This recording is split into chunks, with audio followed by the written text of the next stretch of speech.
that, they believe, yesterday in moving a franchise player in Troy Tulowitzki. Never easy. It isn't. Change is always hard, and I know it's been hard on some of the guys in the locker room and, you know, everybody that's associated with them, but the organization, you go out there and you get some guys and you get some power arms, and at the end of the day, that's what you have to look at as an organization. What's going to make us better in the future? So Jose Reyes and 3 well-thought-of arms comes in return for Troy Tulowitzki and LaTroy Hawkins.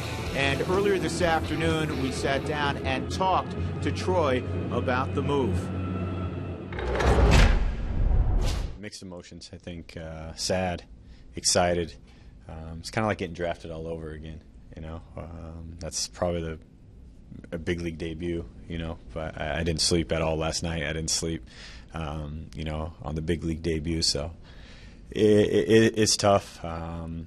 But I think all I can do is look forward and keep doing my thing, and I think things will work out. A big believer that things happen for a reason, and hopefully it's the best thing for me. And you know, hopefully it's the best thing that happens, you know, for the Rockies too. Hopefully these guys that they get help them out in the future. My teammates, you know, I want those guys to be good. I want them to play on winning teams. So hopefully these guys help them. He's still sorting through it. Obviously a difficult day all the way around, and there is no question Troy Tulowitzki left a lasting mark on the Colorado Rockies franchise. He's in the top 5 in virtually every offensive category. In terms of fielding, he's one of the all-timers. And we saw how quickly he burst onto the scene. The 7th-round pick overall in 2005, makes it to the big leagues in 2006, and who can forget 2007 and that run to the World Series. And Troy has left a big mark on this organization. Not only what he did on the stats, we see all of those numbers, very glowing. Some of the guys that he's been with in that locker room, and that's always the thing. As I go back to a player, when you have those relationships, it's never easy, but you realize, you know what, there's another game tonight, and I got to move forward. And for the Rockies, that next game comes up in a couple of moments. Yeah, there will not be Troy Tulowitzki at shortstop, but the Rockies trying to bounce back after a most difficult loss last night. So the Rockies and Cubs getting ready to go on a Tuesday night. Come on back to Chicago with us.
Another beautiful day in the city of Chicago. Just a few minutes from Lake Michigan. It's warm and muggy tonight. The Rockies game 2 of a 3-game set against the Cubs tomorrow afternoon will conclude the season series between the two.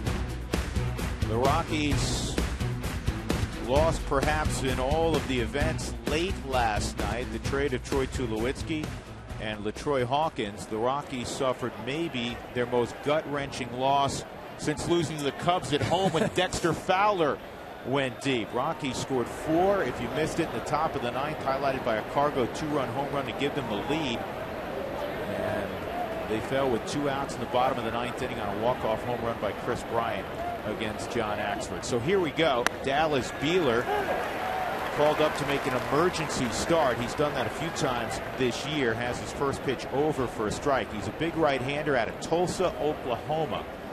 And here's the 0-1, and it's swung on and missed by Charlie Blackmon. You know he's been around for a while when he's drafted in the 41st round, because they only have 40 rounds now. Out of Oral Roberts, as you mentioned, Jinx High School, 6'5", 210-pounder. A hard sinker, looks like a Roy Halladay motion when he's winding up, but doesn't have the fastball that Roy had. He'll go fastball, cut it, big overhand curveball, but just notice the similarities between the former Arvada West star and this youngster on the hill. Yeah, it really does look very similar, the way he tucks his knee and sits over the rubber. He has never faced the Rockies. Nobody on the Rockies club has ever faced Dallas Beeler. Very good athlete. He went to Seminole Junior College out of Jenks High School. And this ball is lined to left center field, and it's well hit, and it's going to be a gapper. One hop off the ivy, and Charlie into second base with a leadoff double. And that's obviously a great way to start. But it also gets the club and the guys in the dugout focused. Hey, we're playing a baseball game. Charlie's home base. We got the, and exactly. You refocus your energy and your attention and your thoughts to beating the Chicago Cubs. So true, Drew, because with everything that's happened in the last 24 hours or so, now it's just playing baseball. And you get that hit. And now for DJ, he's thinking, what do I need to do to get him over to third base at the end of this at bat?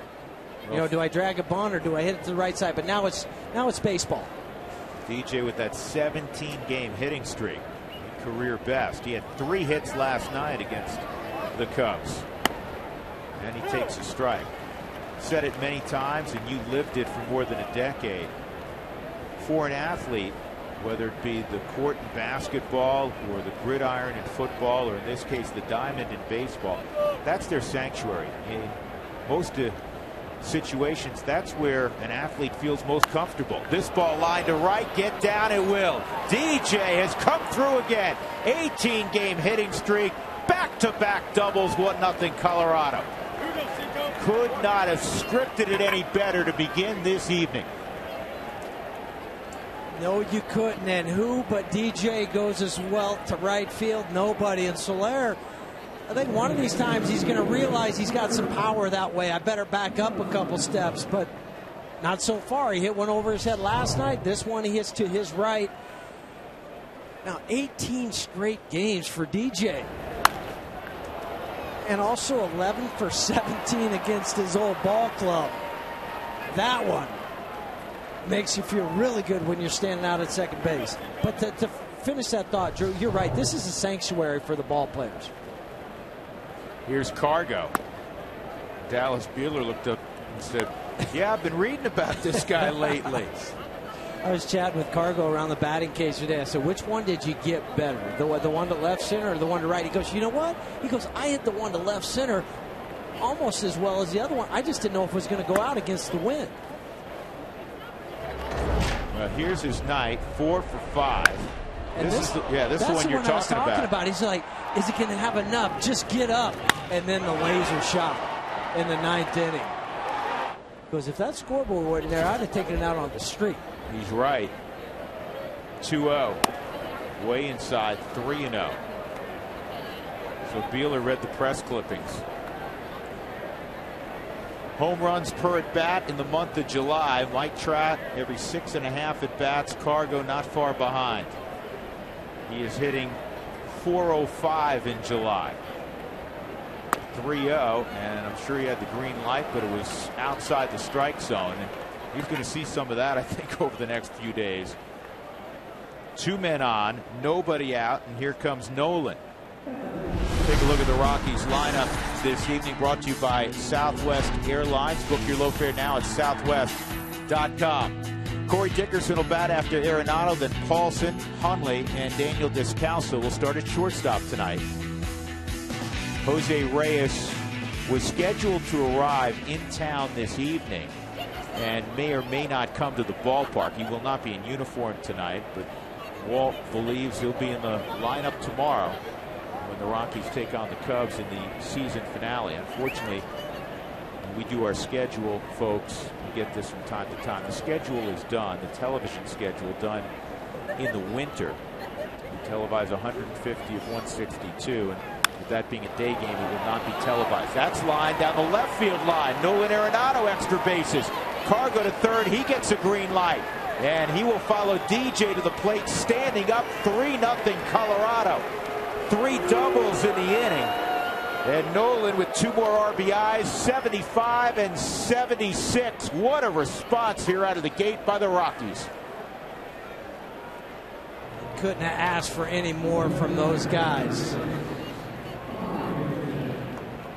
And now you have Nolan come up, first pitch. Tried to sink a fastball, did not do that. The front side clears and gets open. You see his left foot, how he spins out of that swing to help get the barrel to the ball, hitting it down into the corner. And Cargo motoring all the way from first base. So here's Corey Dickerson. A couple more hits last night for Corey. He's played 3 ball games since coming off the disabled list, and in all 3 games he has produced at least a hit. He takes a strike. Talking to Walt for a while before the ball game. The message he passed on to his club this afternoon, he did close the doors and have a brief team meeting, was that all year long they have been so resilient, whether it's after a most difficult loss, certainly like last night, and now coupled with the trade of Troy Tulowitzki, and let's not forget LaTroy Hawkins, immensely popular in that clubhouse, one of the leaders in that clubhouse. He said, we have always responded, and you know what, out of the gate, double, double, walk, double. That's a response. Could have been easily hang your head night. Yep, this ball's ripped to left field, base hit. Nolan will stop at third as Denorfia was quickly up with the baseball.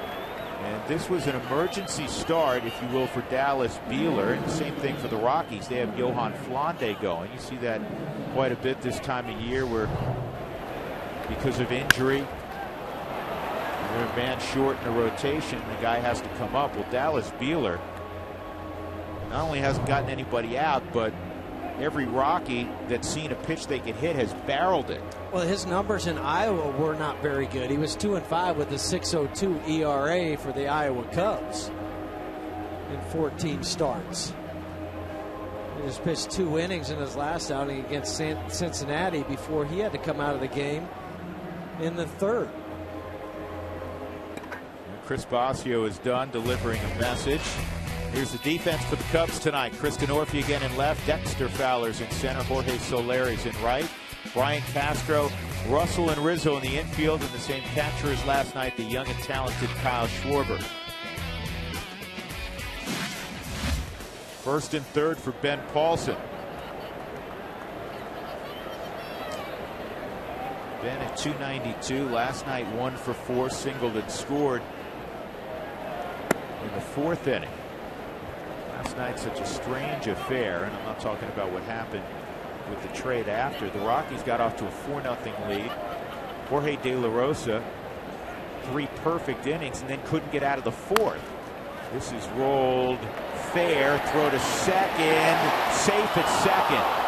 Arenado did not advance. He had to make sure that Rizzo wasn't going to come home with it. So it's 3 unassisted, 1 out, and runners at second and third for Nick Hundley. Well, and Nolan couldn't go home. As close as this ball was to the bag, Rizzo steps on it, and then he checks home before he goes to second, which is the right thing to do. But because of that, that allowed Corey Dickerson to sneak under the tag of Starlin Castro at second. And now you have 2 more guys in scoring position. Or excuse me, 1 more guy, because Nolan was already there. Yeah, big at bat here for Nick Hundley. First and third, nobody out. Now second and third, 1 out. You want to get at least that 4th run home. Infield is back, this being the first inning. Nick takes a look at a strike at 90. So again, last night the Rockies jump out 4-0. De La Rosa gives up 6 in that 4th inning.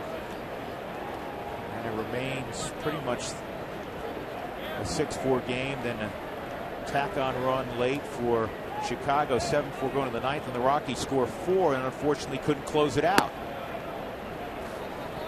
John Axford's hit his first significant rough patch after being impeccable the first couple of months of the season, which was just extraordinary to watch given what John was dealing with off the field. The circumstances with which he had to deal with everything. This is pulled to third, and Bryant thought about coming home. Arenado will score on the ground out by Nick Hundley, and the Rockies get that 4th run home. So it's 4-0 for Nick, his 34th RBI. And you said get the ball in play, and that's what he did. Just got it in play, hit it on the ground. Nolan with the jump at third base. Add that extra run. Because if he doesn't do that, then they probably walk Descalso. Yep. Who wants tacos? Remember, when the Rockies score 7 or more, go to participating Colorado Taco Bell locations the next day. Do it between 4 and 6 to get your Rockies taco special. Liv Moss at Taco Bell. Strike on Descalso. Don't forget, Daniel got that 9th inning rolling last night. A pinch hit home run to right center field. The first pinch home run of his career. Was a lengthy at bat, and then he lined it over the wall in left center or right center field. That made it a 2-run game. And we got the dugout excited. Yeah, and we had talked about all night long. Was the ball going to travel to center field? Well, he kept that low enough and cut through the teeth of that wind late in the game to hit it in that first row of seats. Lift his confidence here on a night he figures to get at least 4 at bats. 2 balls and a strike on Daniel. Used to compete against the Cubs quite a bit. Now down 4 runs already. They're going to go ahead and walk Descalso. Yeah, and that's why it was important for Nick Hundley to drive in that run. Because if he pops up, don't drive in the run, they automatically would do this with Joe Madden to get to the pitcher. So Johan Flande will come up with runners at first and second. And the Rockies will, at the very least, send 9 to the plate in the top of the first inning. And it's quick. I mean, you look up on that graphic, our bug, as we call it, up on the left-hand corner, 25 pitches. That's it. It started off pretty quick with Charlie and the DJ. 4 pitches to Carlos. Nolan took the first pitch to the double. Before you had a chance to get in your seat here, you're just tacking on the runs. And that's outside on Flande.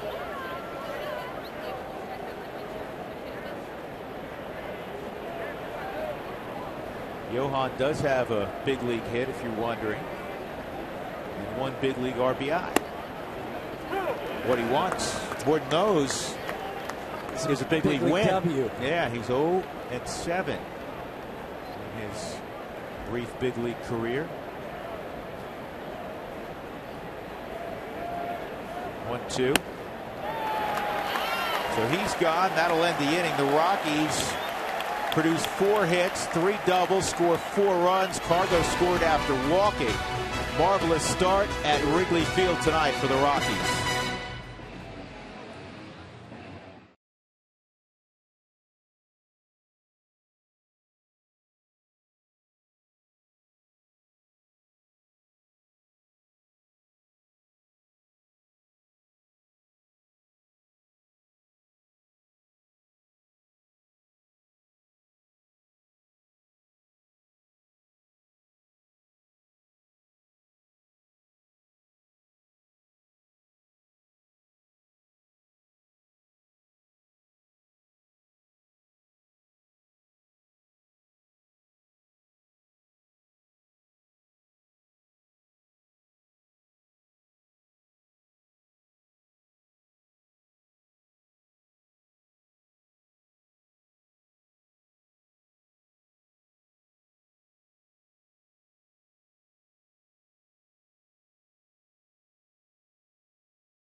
On Root Sports is brought to you by your hometown Toyota stores. Let's go places.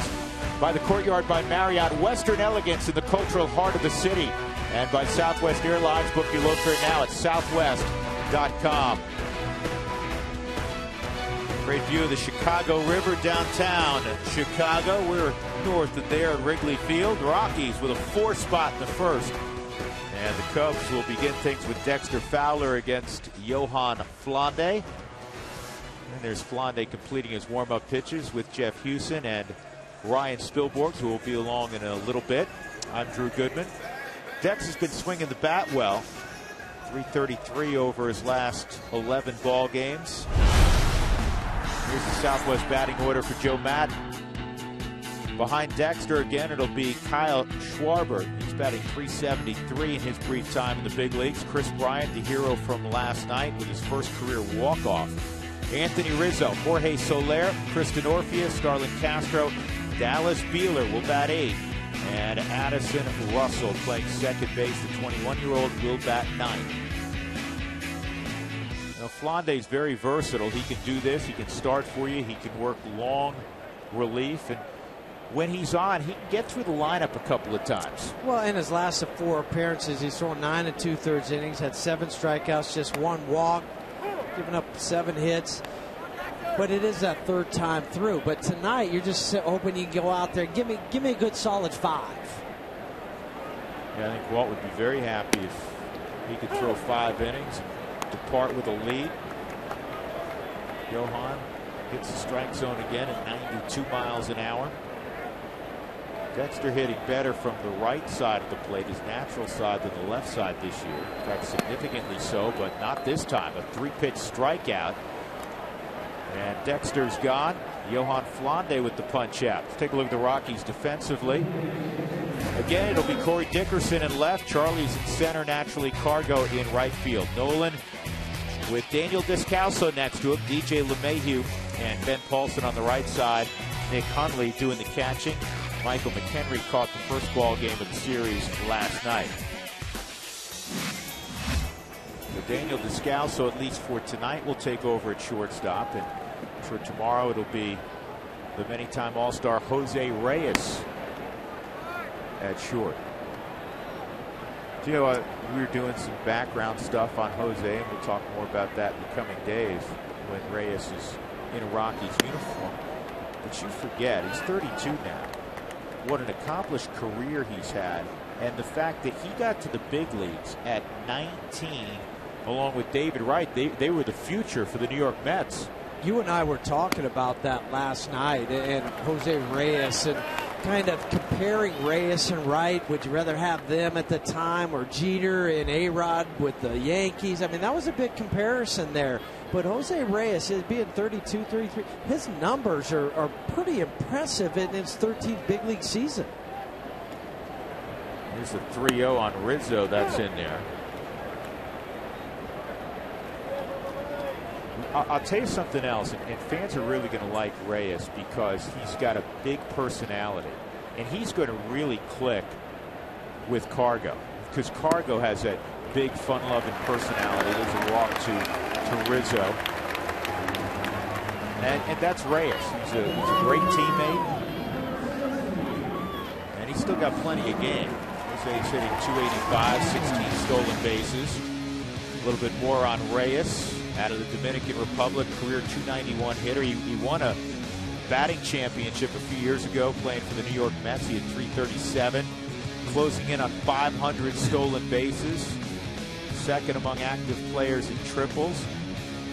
Listen, he's had some leg injuries. He doesn't move quite as well as he used to, but he always had a great reputation picking it. Nobody follows defenders in the middle like you do. Right, and Jose has some range to him too, and so you look at that total package. Yeah, the hamstring that set him back a couple different years, but he was that rare player that had the combination of some speed and power. Yeah, he'd surprise you. He's kind of wiry, strong. 1 ball, 1 strike on Chris Bryant. I said Anthony Rizzo. Forgive me. That was Schwarber at the plate. He walked, so there's 1 out and 1 on.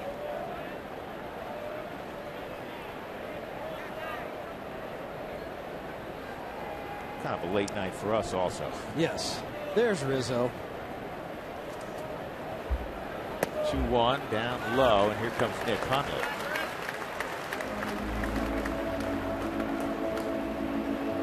Jose came up with the Mets. Grew to start him with the Mets, went to Miami, and then on to Toronto. And here's some highlights of Reyes in a Blue Jays uniform. You can just tell watching him run, there's still a lot of bounce. And he's 16 out of 18 stealing bases this year. So he's picking his spots more. He's picking his spots more, but it's still an extremely high percentage rate. Yeah, you're not going to be able to steal that many if your legs weren't underneath you. Well, this is something Flande can't do. You've been given a 4-0 lead as you look at those numbers again for Reyes. And that's what the Rockies did last night. You cannot. De La Rosa, he had a 4-0 lead, and then he walked 2 guys. Listen, they have a talented young lineup. If they hit balls in the gap and over the wall, okay. But don't create the traffic for them to turn a solo home run into a 3-run shot. Now Rizzo's up there with 2 men on and 1 out. And typically Flande throws strikes. Just coming into the game, 4 walks in 17 innings. And that's nowhere close. Like a slider. It's hard for a catcher also when you set up, call for a pitch in a certain portion of the zone, you set up there, your expectation and your hope is that the ball is going to be in that small window. When you have to reach, 2 feet one direction or the other, it becomes difficult to work with a pitcher 1-1. It's also hard for the umpire to get into any rhythm. And you're not going to get a borderline call. I mean, if you set up on the inside corner, it's a 2.5-foot reach the other way. It may have been on the plate, but you're not going to get that call typically. Home plate umpire is Gabe Morales this evening. Trip Gibson's at first. Brian Gorman's the crew chief. He's at second. And at third base is Mark Carlson.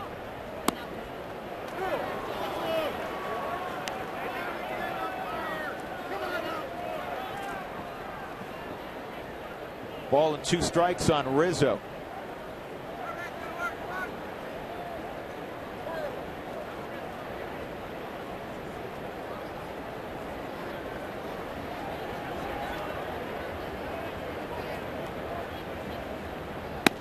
Strike 3 on the outside corner. Rizzo never moved the bat. 2 outs.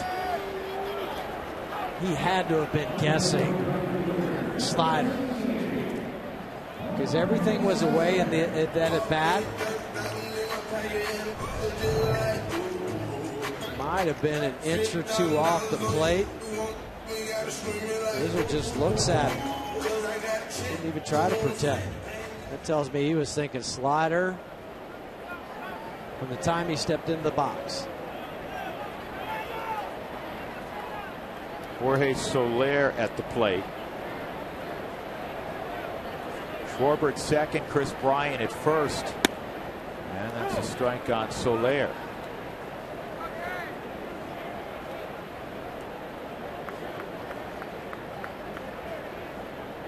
Just a 203 hitter with runners in scoring position.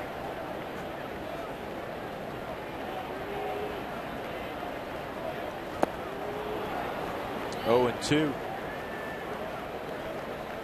There's some young kids that get over anxious in these moments, and they'll expand the strike zone.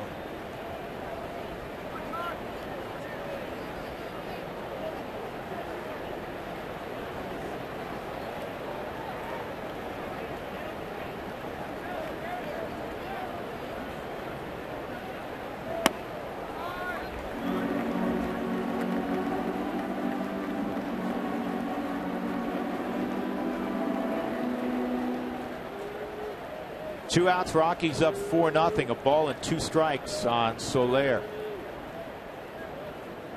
If He goes off speed again. And down. Oh, left it up, and it's ripped into right center field. That'll score a run. And going first to third is Bryant. Schwarber comes around. Now, he did that yesterday. Soler got a pitch up with 2 strikes against De La Rosa and lined it to right field. And he did the same thing here tonight. and if you remember last night against De La, that was an 0-2 pitch. This is a 1-2 pitch in the same location. Tried to turn it over, but look where this ball is going to end up. I mean, that is just too good of a pitch on a 1-2. It should be down in this area. Make him fish for it. Instead, he doesn't. Easy pitch to take the other way. It's shooting to that right center field gap.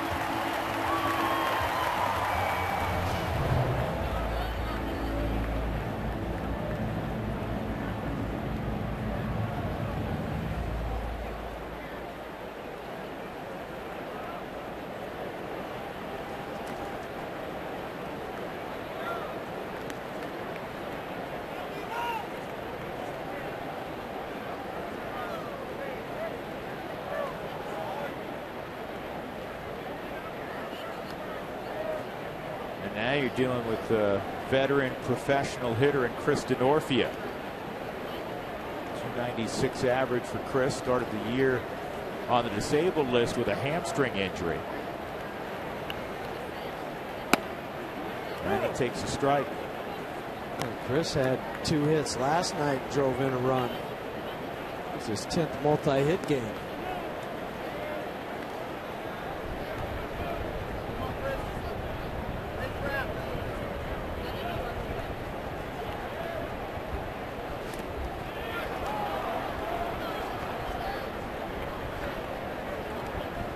Inauspicious beginnings for both Dallas Beeler and now Johan Flande.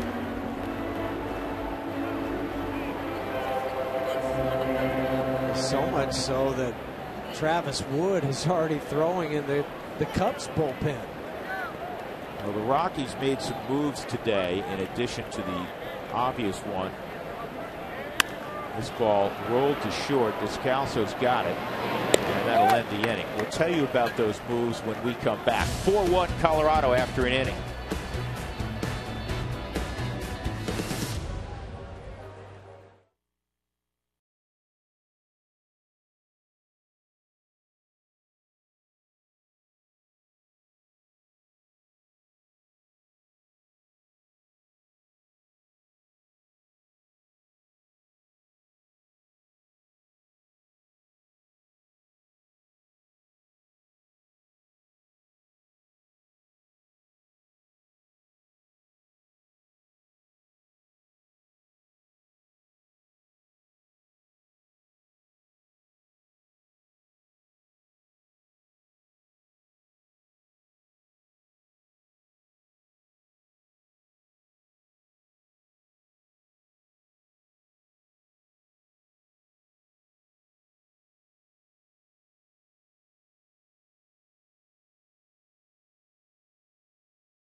On the left, Christian Adames on the right, and that's a nice lead into our moves of the day for the Rockies.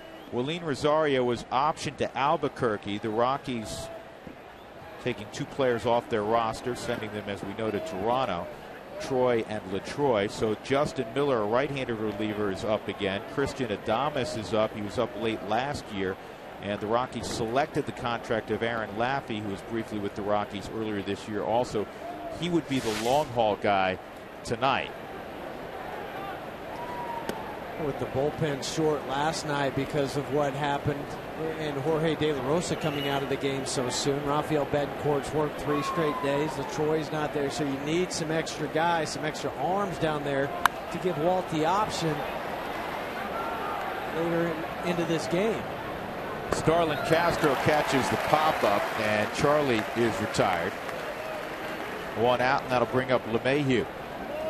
For Christian Adames, a chance to get back to the big leagues. And first time this year, and just turned 24 the other day. And he earned it. Yes, he did. And he may not be here very long, obviously, with Jose Reyes coming, but he did earn the call-up, hitting around 300 down in Albuquerque. And when you're young, you'll take every call-up, even if it's for a couple days. Who knows? You never know. You never know. So you don't say, oh, you're just happy when you get that call, no matter the circumstances. LeMahieu in opposite field double, an 18-game hitting streak. It's just the 12th hitting streak of 18-plus games in franchise history. And a typical swing of the bat from DJ. He's thinking, I need to get that runner over, but I'll also drive him in for my 42nd RBI. You know, pretty soon they're going to go to an outfield shift on DJ, and they're going to put 2 guys in right field. Put one in right center and then the other one down the line more. Could see it. Right now, with Soler and right, he's playing close to the line. Dexter's pretty much straight up in center field, just a shade over to right center. It's surprising, isn't it? It is that they're not swinging over more. But if I'm DJ, that's what every hitter looks at when he steps into the plate. Now you see where the shifts are going. That gives you an idea how they're going to pitch you. But you see that when you're stepping into that box.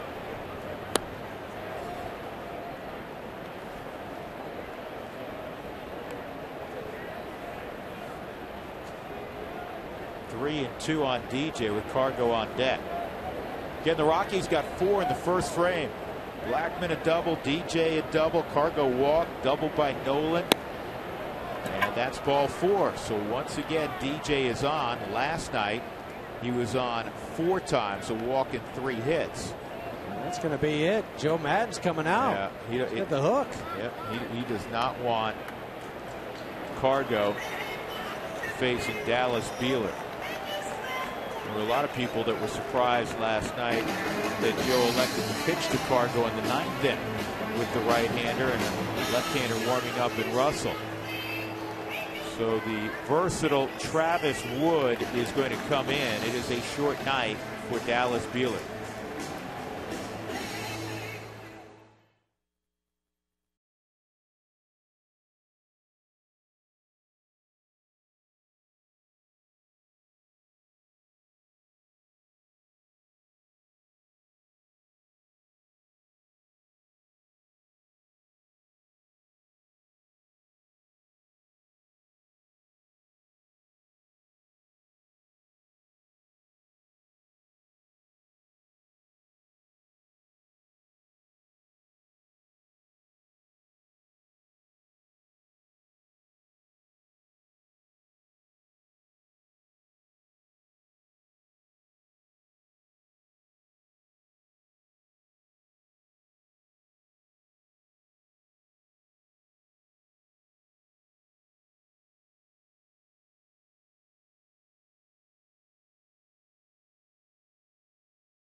In with the 3rd member of our crew, Ryan Spilborgs, as you look at Travis Wood's numbers. More on that in a moment. But Spilly, I just noticed your look.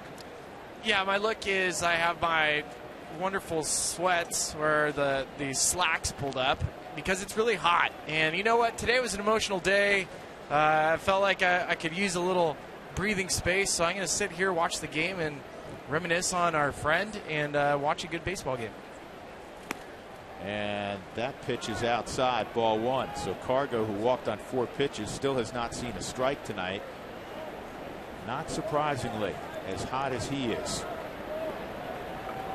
And everybody knows that when you win Player of the Week honors, that travels quickly, and then followed up last night with his performance.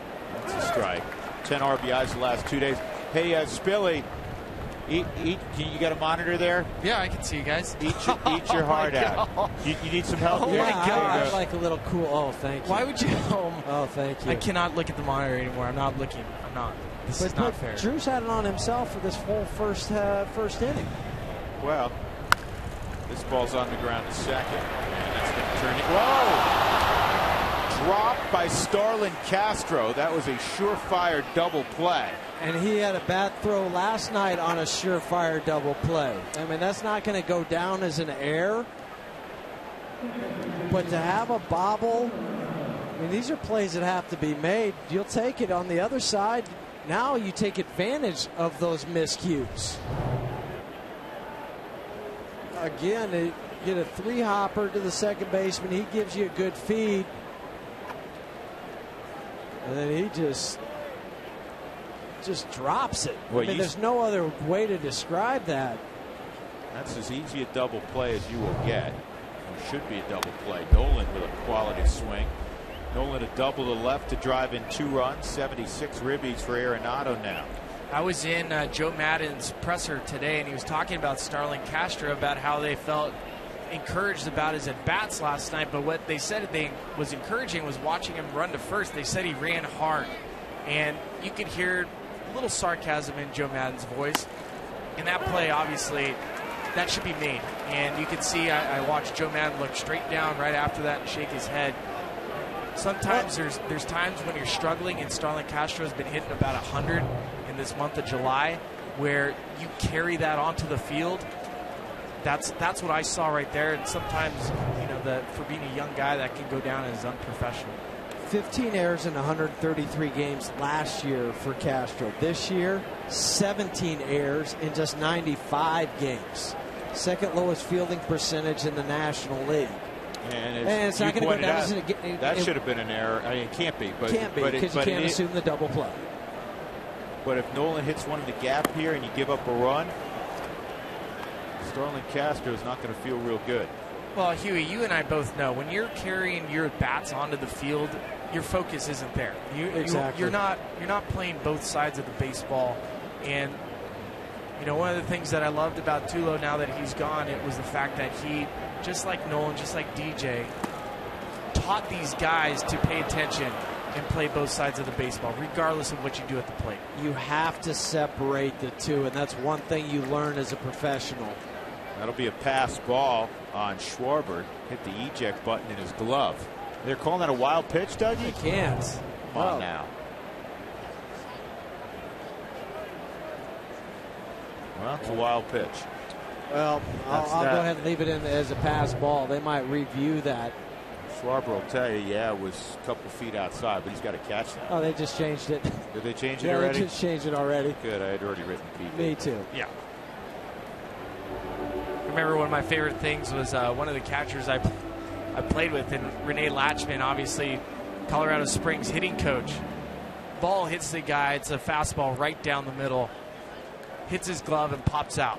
And Renee Latchman yells, "That's a good job of blocking the ball back there, backbone." How many sayings does Latch have? Swung on and missed. Arenado strikes out against Wood. So no harm done. Cargo left at second base. Middle of 2. Rockies leading 4-1. We'll get back to you, Spilly.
can join in on the conversation. Send us your thoughts, photos via Twitter, Instagram, or Facebook. Use the hashtag ToyotaTalk. Otherwise, it doesn't work. And our first thought of the night, this is from Joey. Thanks for everything, Tulo. Fans everywhere fans everywhere will forever remember 2007. Good luck with the Blue Jays. Absolutely. You know, Troy didn't sleep last night. You and I talked to him for a while, and that's understandable. But I think as the day was wearing on, he was able to get his hands around the events of the evening a little bit more. And listen, Huey, you moved around, obviously, and I say this with the utmost respect. Most players never reach the stature that a Troy Tulowitzki reaches, but you still have. It doesn't matter. You have a family. You're used to going to one place, and all of a sudden you get a tap on the shoulder, and you're asked to go somewhere else. You have to call your wife and tell, hey, honey, we're moving here. It's on nerve. You're a human being. Sure. It doesn't matter, who you are, whatever. It is hard that first time you get traded. Personally, it happened to me. My fourth year in the league, I got traded from Montreal over to Texas. Because you think you're going to be somewhere, and it happens. That's the nature of baseball.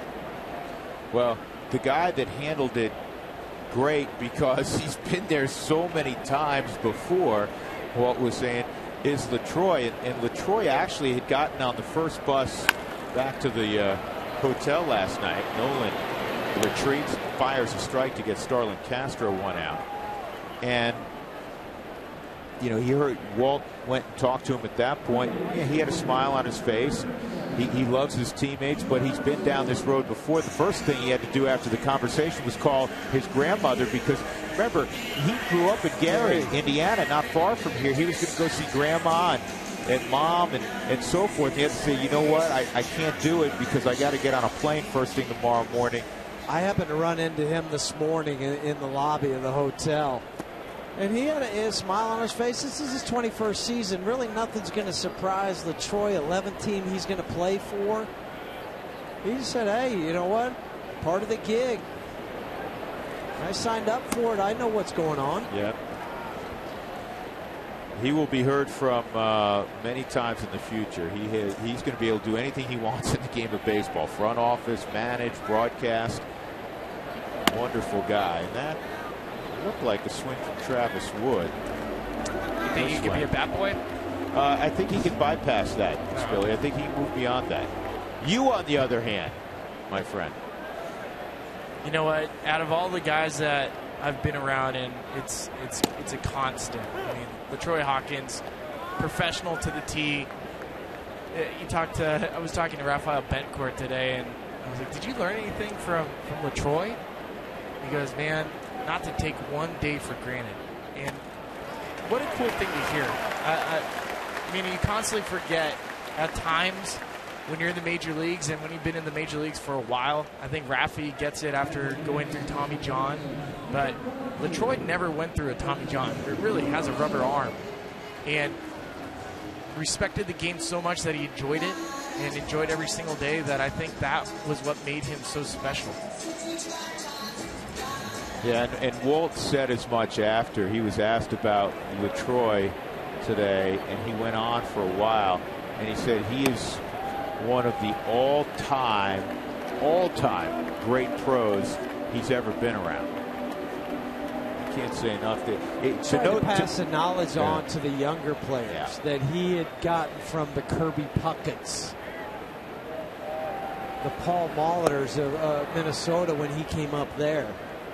Addison Russell swings and misses. Yeah, I mean, he could talk about some guys because he played with them, not that he read about them in a history book or saw a biography on them on MLB Network. Pass on what he learned from those guys. Russell to short. There's one on the first. Double play. Well done. Nicely turned as Daniel Descalso flipped across to DJ LeMahieu. Rockies up 4-1 as we go to the third. When we come back, General Manager Jeff Bridich will join us from Denver.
sports at Wrigley Field, and I believe Jeff Bridich is still at the ballpark. Did you get home yet, Brido?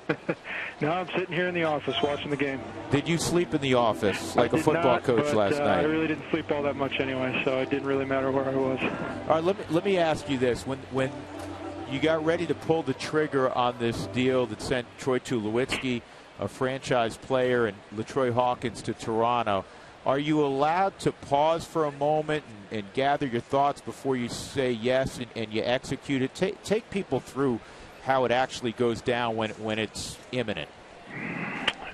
Well, in this case, it all happened very quickly, in terms of it going across the finish line, and we had certainly been in contact with Toronto sporadically, as with other teams sporadically over the course of the weeks leading up to the deadline here. And, you're just never quite sure, especially when you're interacting with teams that have a lot going on elsewhere, and they've got a lot of irons in the fire. And, things could change on a dime one way or the other. They could leave you. Some of it's just, fishing expeditions. So you're never quite sure.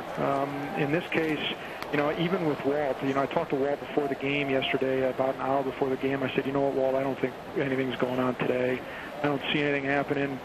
Play the guys. I don't think we'll have any issues. And the kiss of death. And lo and behold, things happened really, really rapidly once the game got going. And here we are. Jeff, was this the best deal you could get, or this was a deal that was so good you felt you couldn't pass it up? This was a deal that we felt like makes us better. We felt as though it addresses certainly things that we were targeting. If we were going to name a high price for the best shortstop in the league and stick to that. And, is it a perfect deal? Probably not. Is it, deals usually get done when either both sides are happy or neither side is happy. And we felt like in this case, hopefully both sides are happy, and it's a good deal for both. Was it important, real quick, was it important to you initially to try to get back at least? I know you wanted pitching back clearly, and I think everybody who follows the Rockies understands that. Was there an attempt or a desire to try to get somebody back who was controllable but had done it at the big league level, or is that just pie in the sky dreaming this time of year? No, I don't think it's pie in the sky, but I think that you're dealing with teams that have options. I mean, they were fairly limited options, even though numerous, still somewhat limited in terms of the teams that had interest in acquiring Troy. And so you're interacting with those teams and what they have and what they're willing to offer. And so I don't think it's pie in the sky, but they have intelligent, reputable baseball people that are on their side of the coin as well, and they're trying to make the best deal that they can. And in a case with Troy, it was add to what they have at the major league level most often, instead of kind of a zero-sum game where you're taking a big leaguer out to replace him with one. I think you said it best today during your press conference. It's kind of a bittersweet day. It's really hard, obviously, to give up somebody like Troy and what he's meant to the organization, but you're looking down the road with some of the guys that you have coming in, the Hoffman, Castro, Tinoco, strong-arm guys that can rush it up there. Yeah, no doubt. They all have good arms. A couple of them in Castro and Hoffman are at the upper echelon in terms of minor league level, and Castro's already had big league time in the bullpen. So, there's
4-1. Drew Goodman, Jeff Houston, Ryan Spilborghs at Wrigley. Senior Vice President and General Manager Jeff Bridich joins us on the phone. It's been a busy, not just 24 hours, a number of days and thoughts go into what transpired, I'm sure, for Jeff and his team last night. Jeff, let me ask you this. If you could, further break down the 3 young players you got back. I think a lot of folks know about Jose Reyes. We can get to him in a moment as Dexter fouls his pitch off. But start with Hoffman, if you would.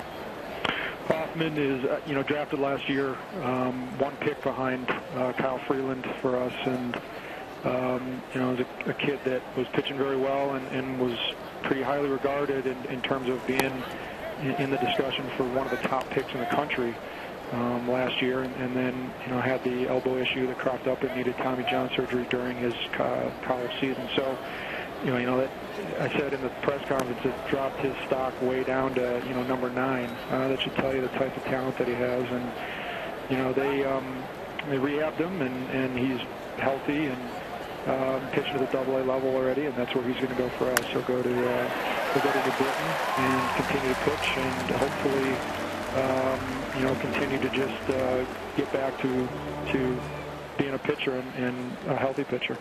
Is he, when best case scenario, and I know you hate putting timetables on guys, is this a September guy, or is this probably a 2016 potentially type of guy? Well, I think priority number 1 with him will be the continued rehab and the health of the elbow and the arm, and that getting to know him, living with him, and making sure that everybody's on the same page. So I'd be somewhat surprised if September was in the offing for this year, but probably more focused on all the other things that are involved in welcoming somebody into the organization.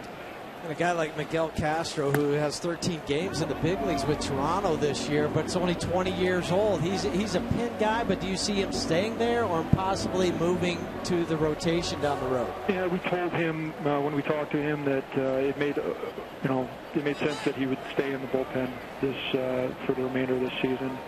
And I think that after that we'll sit with him and figure out what we think is best. But again, there's no reason to take him out of his current role that he's been in. Knowing that he is only 20 years old, knowing that he's got a pitch mix that could lend itself to starting, we'll at least give it some thought. When you talk about velocity with him, I heard I guess a balk is just called on Flande. So Dexter to second. It's a high 90s fastball with sink. That's a pretty special arm. It is. It's a very special arm, and it looks like a good athlete. He's a tall, wiry kid that generates a lot of arm speed and a lot of velo with movement. And again, he's got a pitch mix. It's not just a one-trick pony. So we're pretty excited to add that type of arm, and it's incredible that, in some respects, that they rushed him all the way up to the big leagues this year at the age of 20. But I think it's a credit to him and his type of talent that he has. And Jesus Tinoco? Jesus Tinoco is also 20 years old, pitching at the low A level for Toronto this year in Lansing. And he'll go to Asheville. He is a Venezuelan kid, and he's extremely, he's got a good athletic body, big, strong legs, and a good pitcher's body and a good athletic baseball body. And so, this is really probably the bigger project of them all, and a lot of projection on this kid, and should be able to stay in the starting rotation as he moves up. When you go through a process like this and a team like Toronto pops up, obviously there were other teams involved prior to this deal with Toronto. How is the scouting? How important is scouting to be able to find these guys and really circle these names so you know that what you're getting in return is what's going to help the organization move forward? Yeah, for us, it's a very much of a combined process in terms of all the the proprietary stats work that we do. You combine that with the scouting, and it's not just professional scouting. It's not just the professional reports that our pro scouts put on guys that are already pros. We go all the way back to the amateur reports, on all these guys, and really trying to dig up as much information and paint the best picture that we can on these guys. before we get to live with them, so that we know that we're making the best decision possible for us. What is the likelihood that you do something else before the 31st, Jeff? Good question. We're going to continue to, as I said earlier, we'll continue to keep an open mind. I think that, it's difficult to make trades. It's not an easy thing. And it always takes two to tango, and usually things don't happen overnight, even though in some respects it did with Troy and LaTroy. So I don't know. We'll see. I'm sure the next 3 days will be very interesting, but it's tough to handicap right now. Obviously, LaTroy Hawkins meant a lot just as far as leadership. Troy means a lot as far as his leadership with the young guys like a Nolan and a DJ, and how much he's pushed these guys. When you talk to Nolan and DJ, what do you expect from them, knowing that their kind of leader has moved forward?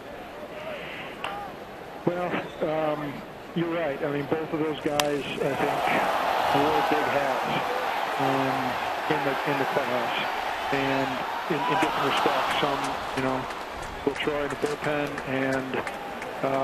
and Troy in terms of the position players, and I think they wore those hats proudly, and I think it was meaningful to them.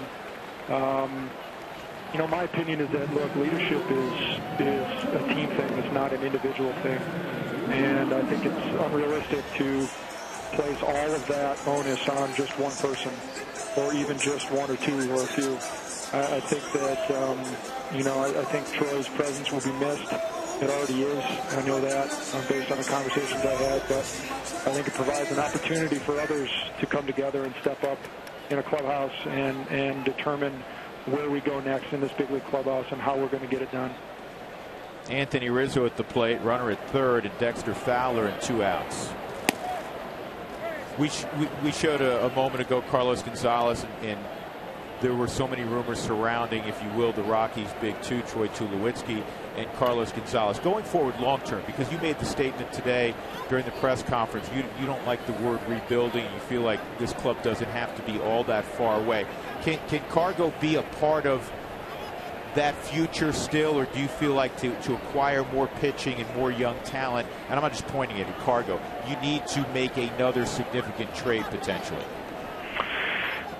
I think Cargo can absolutely be a part of it, and I think that there's a host of other players on our big league club right now that will be a part of it and should be a part of it. And I think we are very respectful of the talent that we have, especially the position players that have been with us for a while now, or a little while at the major league level.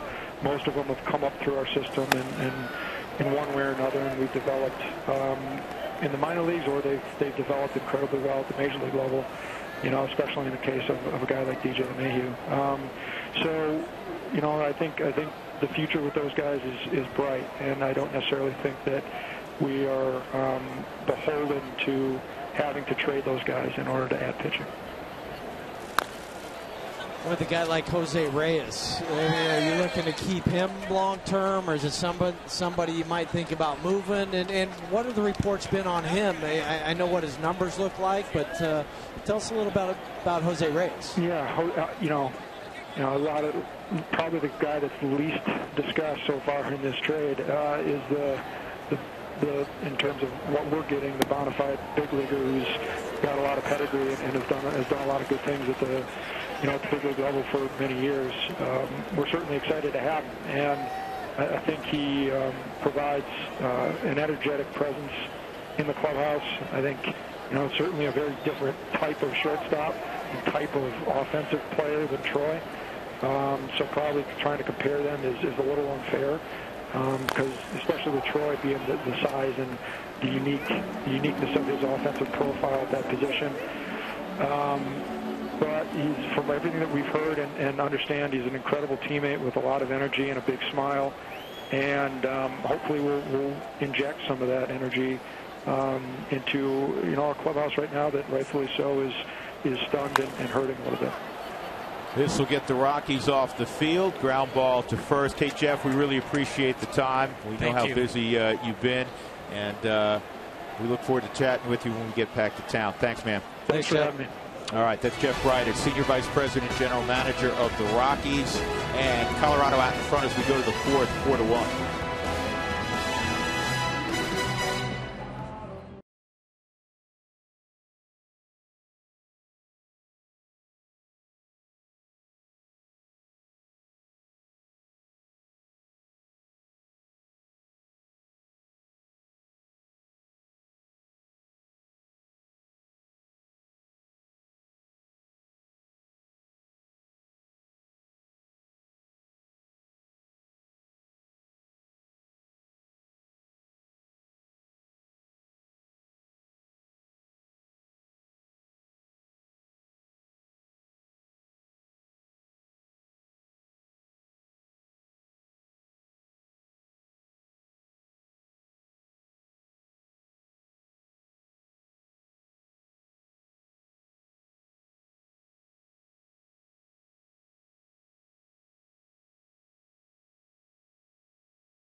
Well, thanks for watching the Rockies on Root Sports, and be sure to tell us where you're watching from on Twitter at RootSports_RM. Use the hashtag #WhereWeRoot.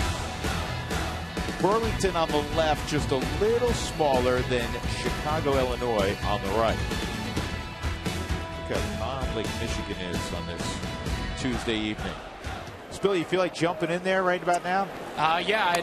Every time the guy that walks by, yelling cold drinks, I'm really ready to about starting to offer some money.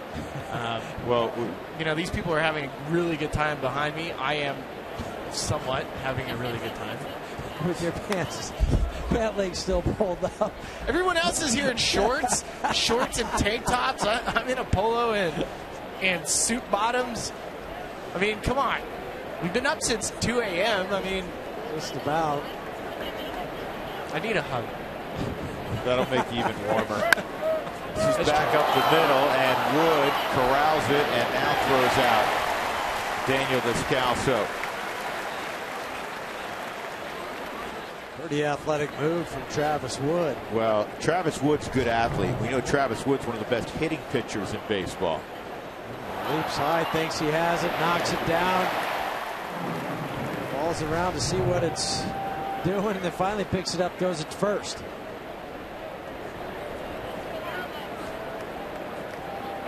That'll bring up Johan Flande.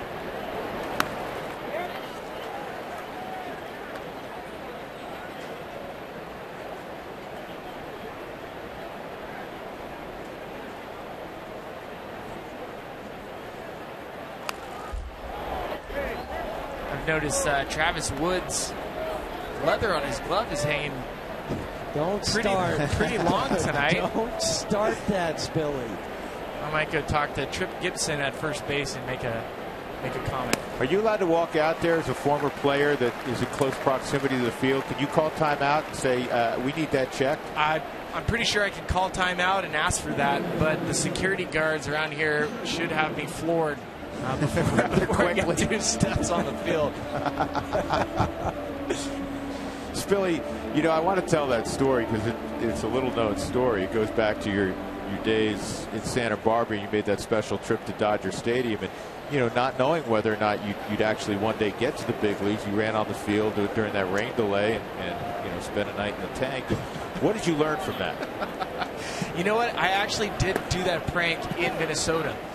Target Field. It was the first year Target Field. I'm walking to the field with Chris Iannetta and Tulo. And I tell him, I was like, watch this. So I'm walking. I'm a player. I'm dressed like a player. And I'm not in my uniform, obviously. I'm in a polo shirt. And I run on the field and start screaming, woo, as loud as I could. And it is in 2 seconds that I have 7 security guys chasing me down in center field. 2 of those crying. I couldn't believe it. And I had to pull out my green player's card. I was like, I'm sorry, man. I'm sorry. I couldn't help myself. So, yeah, I'm a complete buffoon. And this is, yeah, you guys are definitely talking me into something I'm probably going to try to do. Yeah, well, I hope our friend's at the game tonight because I do want you to meet him from last night. Not that guy. That's gross. Charlie fouls it off. I think the heat's getting to Spilly. You think? I think so.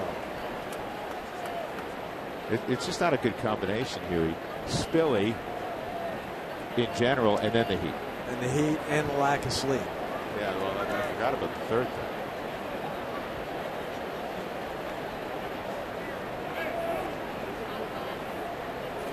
Travis Wood in relief of Dallas Beeler. Wood was in the rotation for a while this year with the Cubs. Well, he made 7 starts. He was 2-2 with the 5.59 ERA until about mid-May. Then they moved him to the bullpen. Better numbers, much better numbers there, at least the ERA-wise, down to 3.19, almost 2.5 runs lower per game. Batting average against just 2.14 out of the pen. Tried to cut the ball on the inside corner. It missed. 2-2.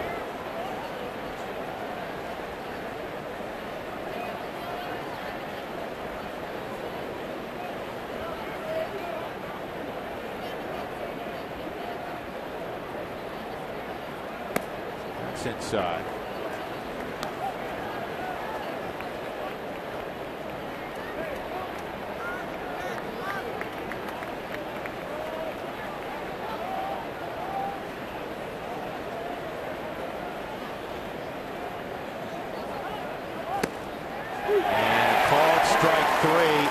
Knees, according to Gabe Morales.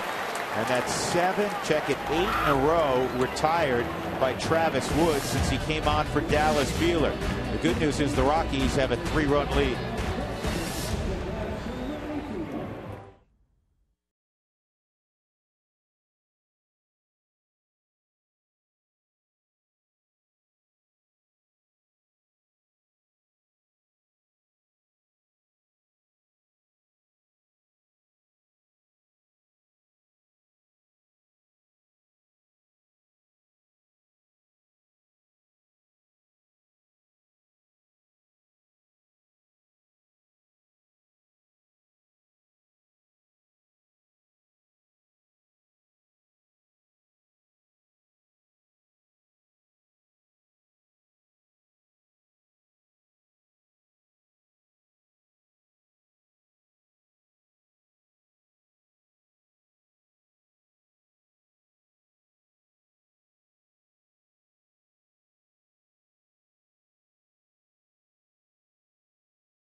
Yeah, very emotional, Dick Monfort today. And you know, when you're at the top of the food chain as an owner in professional sports, or a manager or a coach, you're going to hear all the criticism when things don't go well. And I think for Dick to do something like this, to move a guy that he had the utmost respect for, and everybody within the organization does, it shows you how badly he wants to change things around and produce more victories. So not an easy day for anybody within the Rockies organization. That Rockies clubhouse shocked last night, obviously, and you know, today was a different day for them, but so far so good in that they lead 4-1 as we go to the top of the fourth inning. Soler at the plate with a 2-2 count.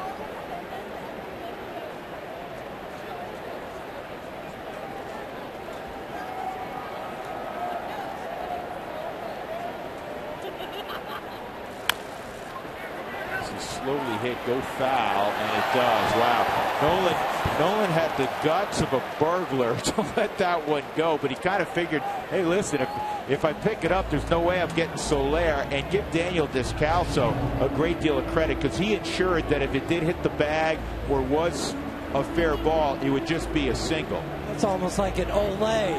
I've got it, and then I'm going to pull the cape back. And he pulls his glove back. No, I'm not going to field that.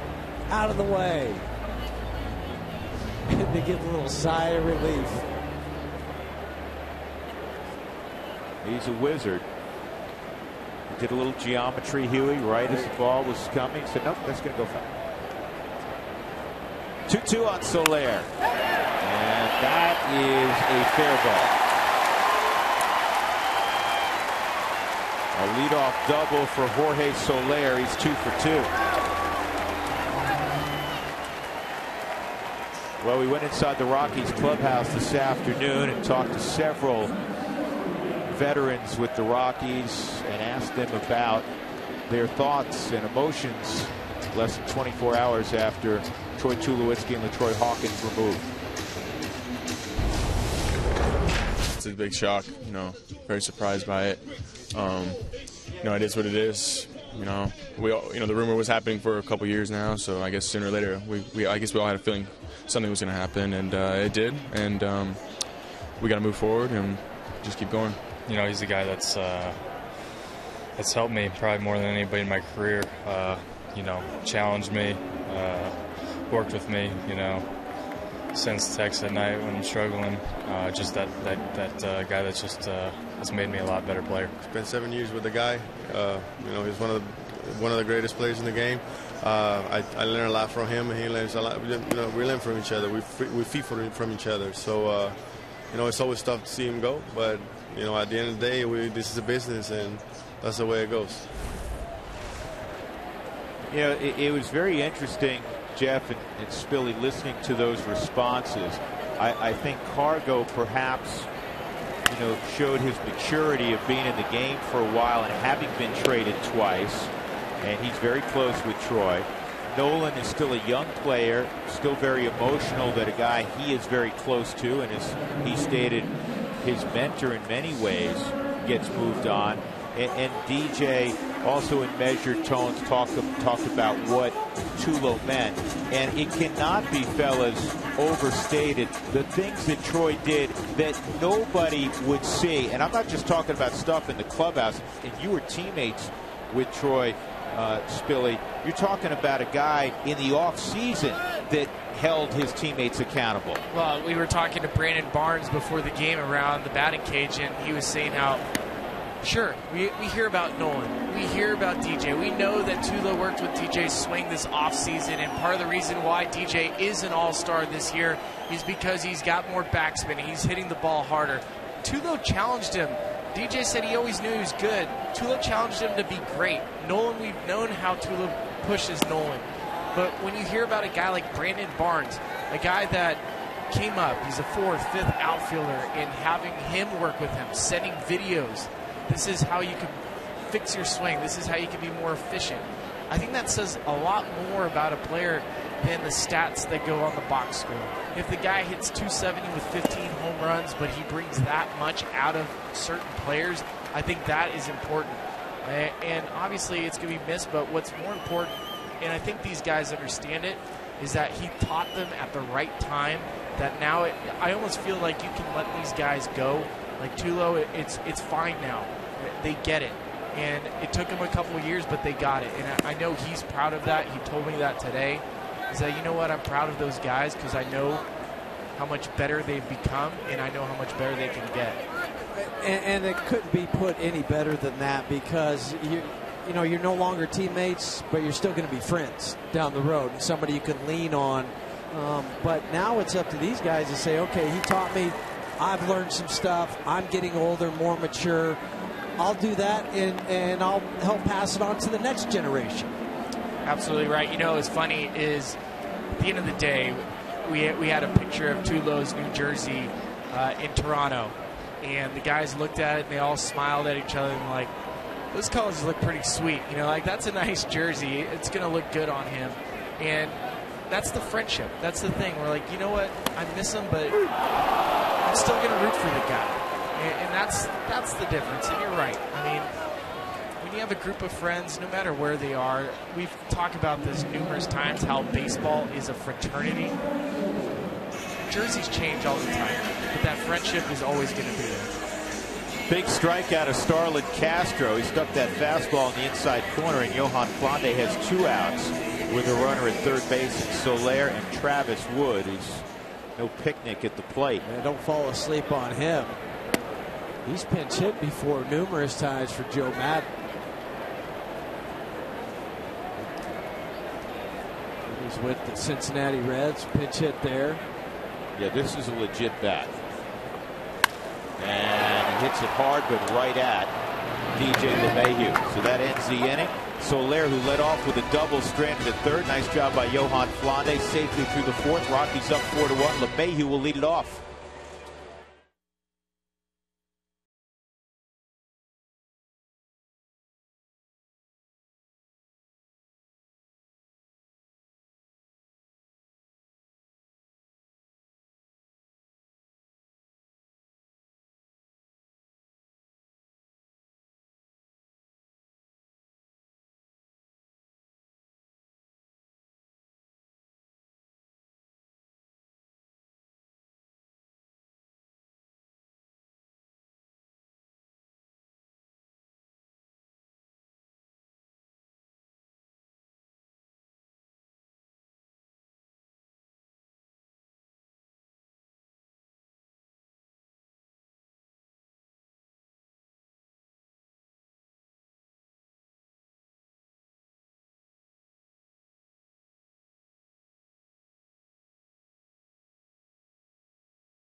Sports is brought to you by the Ford Super Duty. Built better, built stronger, built Ford tough.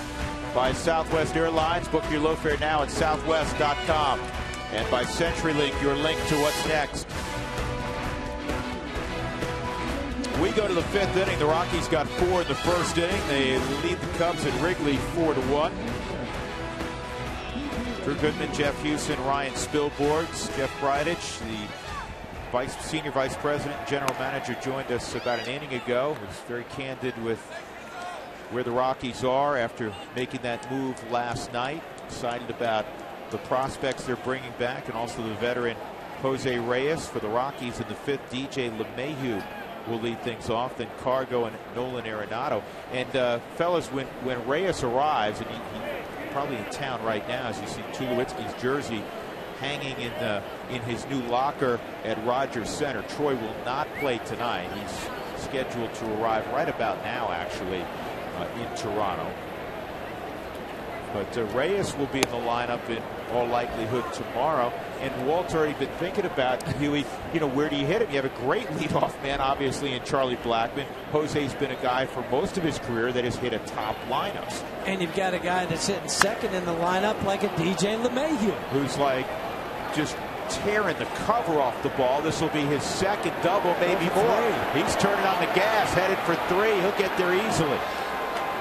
A triple to go with an earlier double. 2 for 2 and a walk tonight. He's been on base 7 out of 8 plate appearances in this series. 4th triple of the season for DJ. And again, everything he seems to hit now is just scorched on the line. Hey, Spilly, last night we were talking about that swing. Yeah, that's a perfect swing. Yeah, and we were talking about this with DJ before the game. It's not football, I get that. But DJ, who always plays with a chip on his shoulder, he had like a block of granite on his shoulder because he still believes the Cubs quit on him when they traded him to the Rockies. He's happy as heck that it's worked out great in Colorado, but he's playing like that. Swung on and fouled off. Maybe I don't think it is. Oh, no, it is called a foul ball. That's Gabe Morales. That was a late signal. That was his fault because DJ came flying down the line because he didn't give a signal. So it is a foul ball. But look what he has done. He was 7 for 12 in the first series this year when the Rockies took on the Cubs at Coors Field. I always ask him every time I see him, I was like, does it feel good to get hits against your former team? And he gives me the smirk. He's like, of course it does. It's like 1,000 times better. You can see he barely fouls that pitch off. I'm not so sure he did.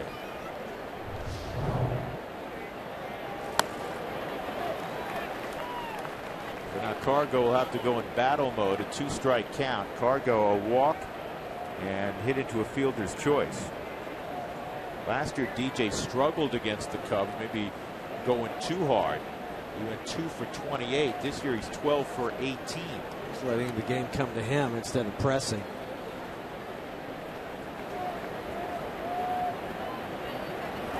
I had a good laugh with him today with Cargo talking about last night. 4 for 5. His only out was a bunt back to the pitcher. And I was like, why did you do that? It was a fastball right down the middle. You probably could have hit a home run. He goes, I know. It's like, but that's how I beat the shift. And he goes, I was a little quick. Talked to Walt. Walt was talking about it. He's going to continue to do that. But if the shift is going to be, we love that because that's it. That's a base hit, especially if you need to get a runner on base. Jeff, you and I were talking to Walt about what Spilly's discussing, and he said he's told Cargo if you're more comfortable, just kind of like play pepper with it instead of a full-on bunt. Just try to block the ball in that direction. Omar Vizquel used to do that. I mean, Vizquel would act like he was going to do it and then just play pepper over the head of the third baseman as he started to charge in. One of Cargo's best friends is Emilio Bonifacio, and Bonifacio would do it as well. So he's got a reference point of how to do it. He's so athletic, he could probably do anything he wants. He could probably hit right-handed if he had to. 2-2 the count, an RBI at third base in DJ LeMahieu. Cargo has driven in 15 in his last 5 games, and he's the first player in Rockies history to hit 7 home runs in a 5-game span.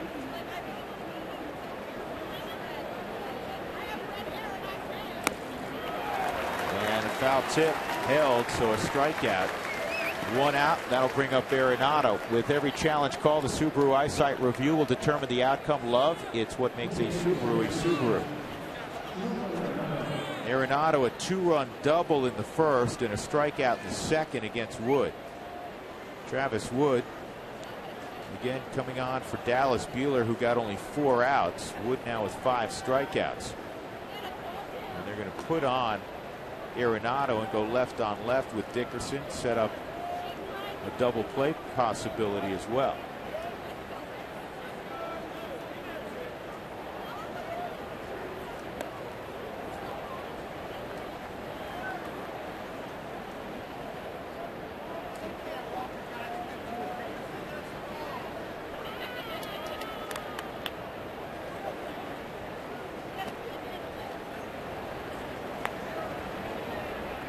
Dickerson with a base hit in the first, a sharp single to left, and he struck out in the third. Joe Maddon's team comes in 52 and 46, 6 games above 500. They've done it mostly with pitching. Well, fans of the Rockies are seeking nominations for the 13th Annual Adult Leadership Award. This award recognizes individuals who have demonstrated a commitment to the Hispanic community. Visit Rockies.com/leadership for more information. Reminder, nominations are due by August 7th.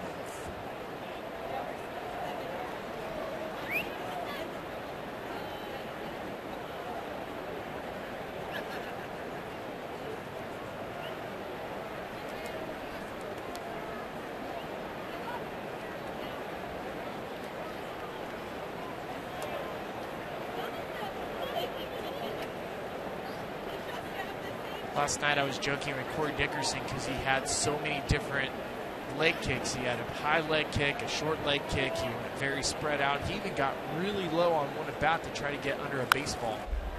Who do you think swings harder, Dickerson or Kyle Schwarber? Wow, that's a good one. You know what? I'm going to, because I've seen Dickerson so many times, Corey Dickerson, but Corey can also trim it up. He can shorten his swing with the best of them, and he just thinks about these things pitch to pitch. Because I asked him, I was like, is it a feel? He's like, no, I have a thought process. Right now, as he's getting back into the box, he has a thought process. Okay, that was a cutter in. I had kind of a high leg kick. I might go to a short no stride. It just comes per pitch. Outside, Huey Schwarber takes a big old hack. Well, and he's a big guy. He's more stocky than Corey is.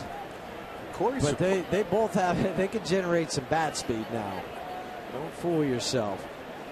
I like right now, as Billy is talking about, you've already predetermined what you want to do. If you want to do the leg kick, if you just want to raise up onto that toe and get it back down on the ground quickly. Slowly hit. Here comes Rizzo, and he has no chance to go home, and he just does get Dickerson at first. So Corey gets that run home. Rockies now up 5-1. That is another RBI for Dickerson. Two things that were really nice about this is you get that run home, so that's one. But two, even that Corey having to run so hard down the line and chop his feet at the end, you didn't see any hesitation with that foot. You know, DJ read it immediately, and Rizzo knew that if he comes home, he's not going to get DJ. Oh, this is a great read. And head up, slide to the outside, tack on one more run. 17th RBI for Dickerson. Ben Paulson with a base hit could give the Rockies a 6th run. Nolan at second, and a strike on Paulson. Ground ball to first and a line drive to right. It's funny, since we've been talking about all these different trade talks. I've had several friends that I've seen the last couple of weeks that are scouts, and I always ask them, you know, what do you see? What do you look for?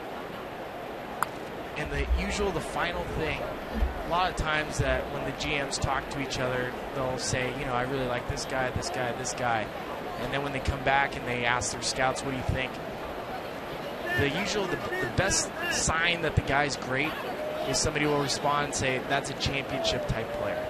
And from every scout that I've ever talked to, I go, what do you got on the Rockies guys? They're like, DJ's a championship type player. Baseball IQ off the charts. He just does things right. And I mean, you've seen it. The fact that he won a championship at LSU is not by coincidence. They are very rare to see those type of players, and it's always fun to see it. And guys in the big leagues and the scouts, they understand that, and they write it down. He's a winning player. We had that discussion, Jeff, remember, just a couple days ago about DJ. Last night, maybe. Yeah. You know, not everybody's going to be a 3-hole hitter, but you need 9 guys that are championship level players and know their role. And DJ, without question, is a championship level player. Just the sequence, this inning, I don't have to explain it farther than he had no desire to be at second base. He wanted to be at third with nobody out to get to third to give himself a chance to score. It was a dribbler to first to Anthony Rizzo, who is a great first baseman, charging hard, reads it the second it hits the ground and scores. That is not every player at the major league level can do that or even tries to do that. And that's the difference. That is what we call the championship type player, the gamer, the guy that can turn your organization, and if you have a bunch of them on your team, you're going to win.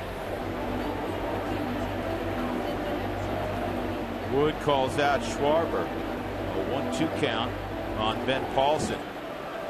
Rockies have tacked on a run here in the 5th after that leadoff triple by DJ LeMahieu. Did not settle for the double as many would. And swung on and missed. Paulson's gone. That ends the inning. The Rockies lead it 5-1 over the Cubs. Middle of 5.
And we'll try to get you in an upcoming game broadcast brought to you by T-Mobile.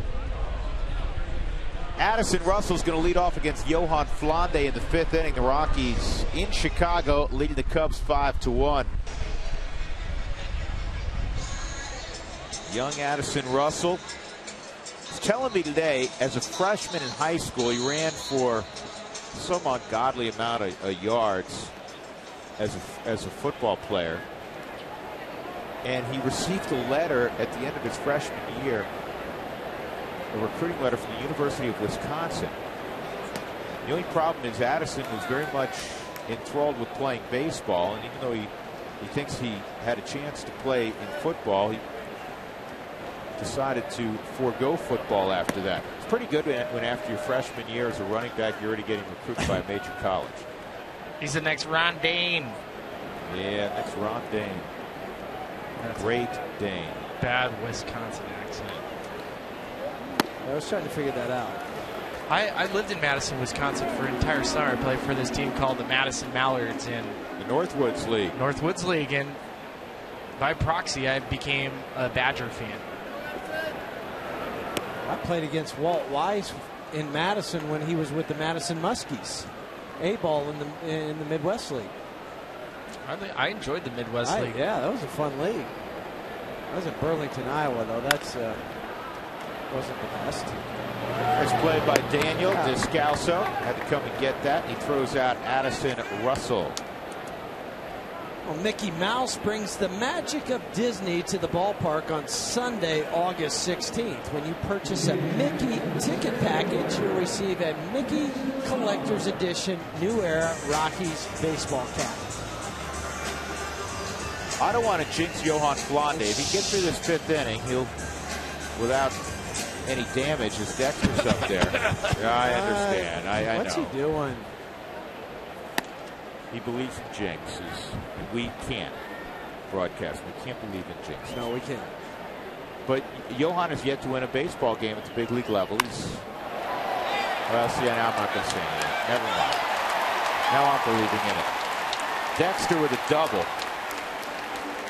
He continues to swing the bat well. His second hit of the ball game. The heck with it. I'll finish my thought. Go ahead. Anyhow, he is 0-7 in his big league career. There's a lot of notable pitchers that took a while to win their first game. This is that swing by Dexter.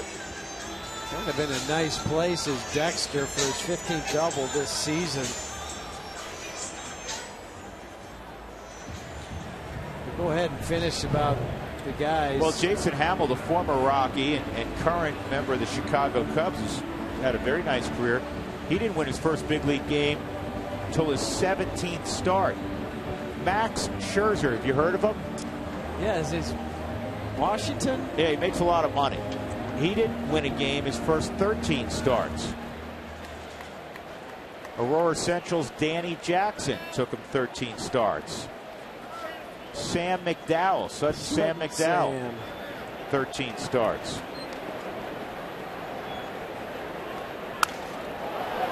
This is a broken bat floater that'll be handled by Paulson, 2 outs. Schwarber's retired. That'll bring up Chris Bryant.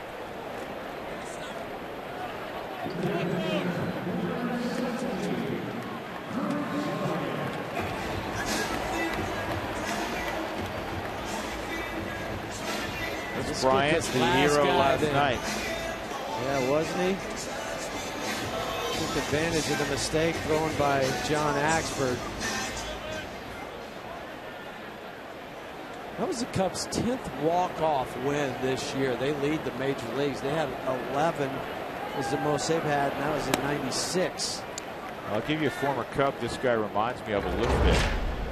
The Cubs hope he's a better overall hitter, but Dave Kingman was 6'6", and that's at least how big Chris Bryant is. And they both had and have extraordinary power.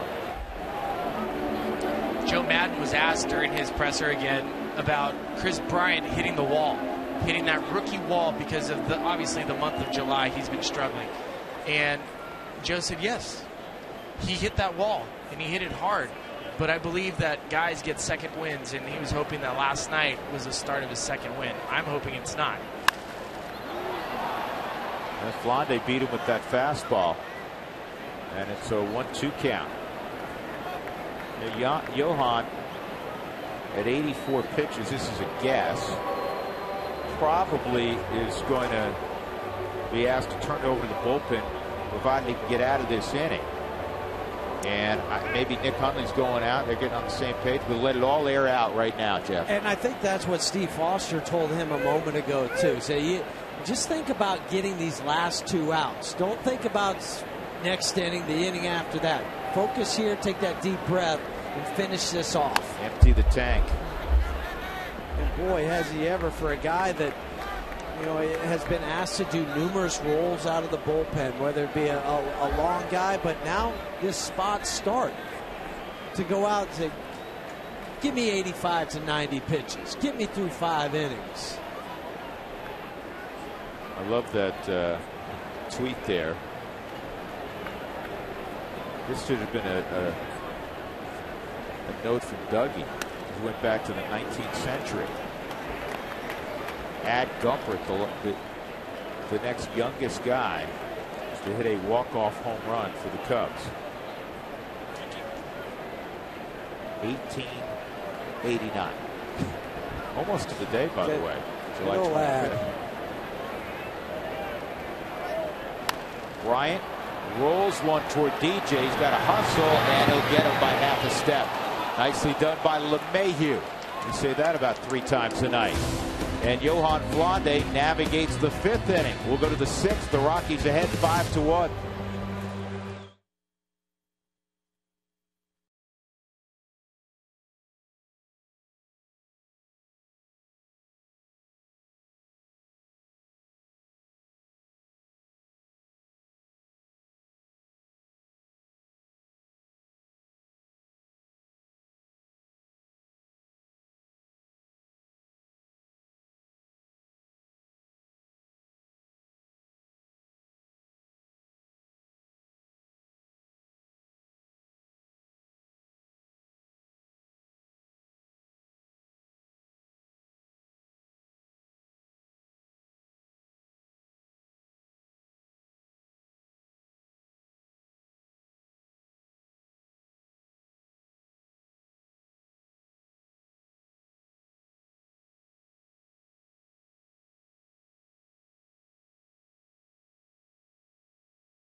blistering start. The first 4 Rockies not only reached and scored, 3 of them hit doubles. Blackman, LeMahieu, and Arenado. The Rockies would get 4 in the first frame. They tacked one on last inning. And Johan Flande has dealt with a little bit of traffic, but he has a 5-1 lead as we go to the 6th inning. DJ, by the way, they have 18-game hitting streak now. There's a couple of hits tonight. The Rockies will have the bottom third of the order, and they'll see a new arm. Third, utilized tonight by Joe Madden. Justin Grimm, who threw an inning yesterday, is now on board for the Cubs. They got a hold in that game. 1 inning, 1 strikeout, 10 pitches thrown. It's 32 outings since he was activated off the DL back on May 6th. A lot of strikeouts, 38 and just 25 in the 3rd inning. And a base hit for Nick Hundley. So a good start to the 6th inning. That'll bring up the shortstop, Daniel Descalso.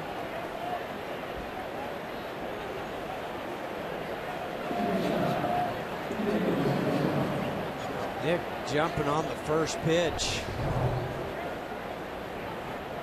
Gets that barrel out, kind of rolls over the top of it, but still gets enough juice behind it to hit it through the hole on the left side. Now here's a Dougie note, Jeff. 3 Hundleys have played in the big leagues all time. 3 players with the last name Hundley. 2 of them played here as a catcher. And that's right. And they were father and son, Randy and Todd.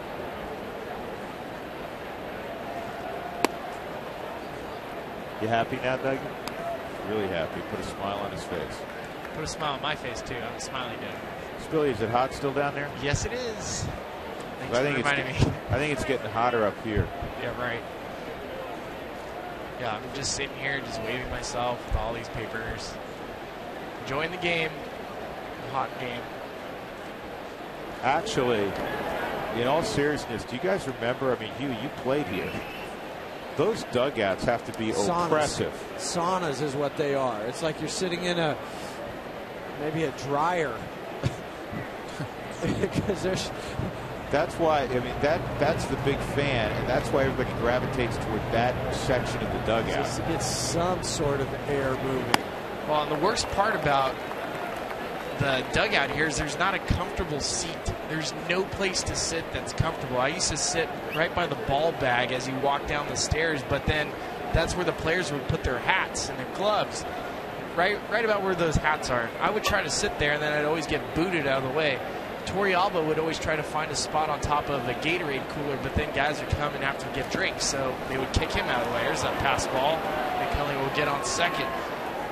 I loved the history of this field. I truly do. I love the fact that there's fans sitting on rooftops across the street. I love everything about it, but that dugout, I wish it to go away. And I know I've talked to people already. There's going to be new dugouts next year. Believe that or not. There's going to be new dugouts. And what people can't see, there's a little restroom. And Hugh, you walk past it every single day. It's not a restroom. It's a sink and a urinal right side by side. So you go number 1 in one and wash your hands in the other. It doesn't matter which one. Yeah, and you were so fascinated by it. I saw you taking pictures of it yesterday. Yeah. Well, it's disgusting. I mean, it's funny because it's part of the game. It's been there since 1900, and it needs a slight update. Well, it's part of the renovations that they're going to do on Wrigley Field. They started with the scoreboards. Next year, they're going to take out the down the lines with the bullpens, move them out underneath, put the batting cages underneath the stands now. So it's a 4 or 5 step process. Well, that was the first process I wish happened, and I'm just glad that it's going to happen next year. The other thing that was great, and Huey, again, you played here before, this field has been redone, resurfaced, and they've added drainage to it. Years ago, the on-deck circle was on an angle, because that's how they would have to angle the field, so the drainage, if it rained here, which it does often, would go into the dugout, and that's would be how it drained. Do you remember Huey sitting in these and looking at the left fielder, and all you could see is a hat? Yeah, because the way this field was sloped, the Bears used to play here. Drew Stubbs is the pinch hitter for Johan Flande, and Drew takes a strike. He's been swinging the bat very well. You saw 458 over his last 11 games. When they did resurface the field and dig it up and level it many Hoffa? years ago, they found yes, they found Jimmy Hoffa, and they also found goalposts. The latter is true. The former, I do not believe, is true. One strike on Stubbs outside. Drew 2 for his last 2 pinch hitting. Had the bloop single at home and also the triple to right center field in his last pinch hit. It's great to see him turning things around. You know what's great to see? You agonized for him that first month of the season. It's great to see the average above 200. I mean, it's might not be saying much, and it's only 207. I get that, but as bad and as low as it was, to just see a 2 in front of some other numbers, kind of does make you feel a little bit better. Many times you say, man, I'm glad I'm hitting above the Mendoza line. He was telling me today he feels like he can hit any pitch right now. He's in a good spot. Got a good count, 2-1. And Drew calls time, and it's granted. I want to host a party on the rooftop. Ask about the Tuaca Terrace Deck pregame picnic area, Tuaca Terrace Loft, or Shane Kobana party areas. Call today.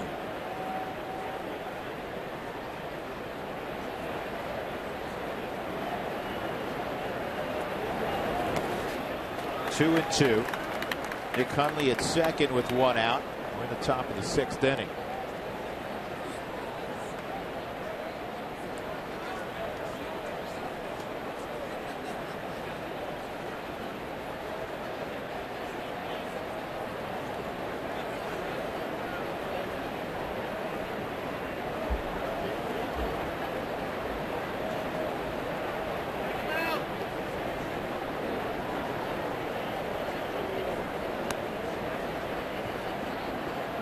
Justin Grimm's pitch, fastball. Oh, that looked low and away.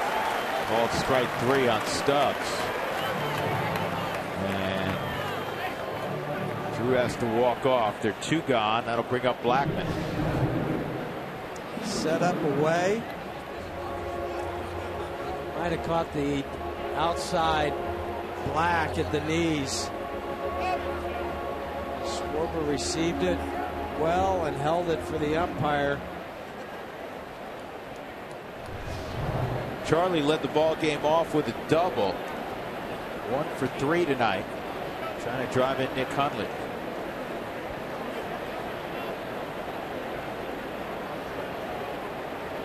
We use this term periodically. Guy doesn't give away at bats. And I know maybe people at home are saying, what are you talking about? Give away at bat, like go up there and not try. It all has to do with the level of focus, doesn't it? It does, and you know, there's a time, a handful of games that you'll inadvertently do that, not intentionally, but your mind is just not focused as sharp as it needs to be, and that's the bat that you say, oh man, I just gave that away. And that's why you try to eliminate those and stay focused and just stay in the moment right now. Don't look too far ahead. And the reason I brought it up is this guy at the plate never gives away at bats. I mean, he has an intensity every single day. That's where you break down the segments of the season or segments within a game. I think that's when you take it from one level to the next, when you can do all of that in the course of a game. Ground ball to first. Rizzo will flip it underhand to Justin Grimm. That'll end the inning. Nick Hundley had a base hit left at second. Middle of 6th. Rockies in charge, 5-1.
Find the latest Albuquerque Isotopes jerseys, t-shirts, novelties, and plenty more at abqisotopes.com. abqisotopes.com. Albuquerque Isotopes, proud AAA affiliate of the Colorado Rockies.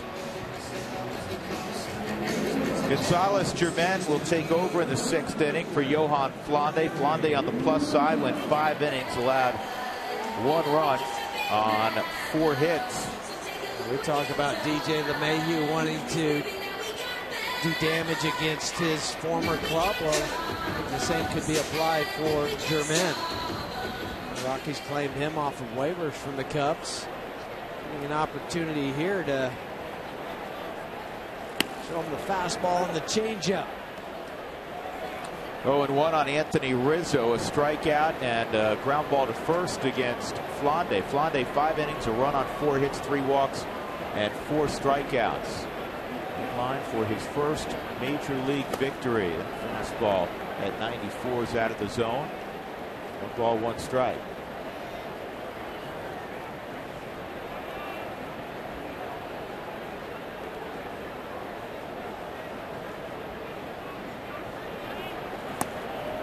Outside.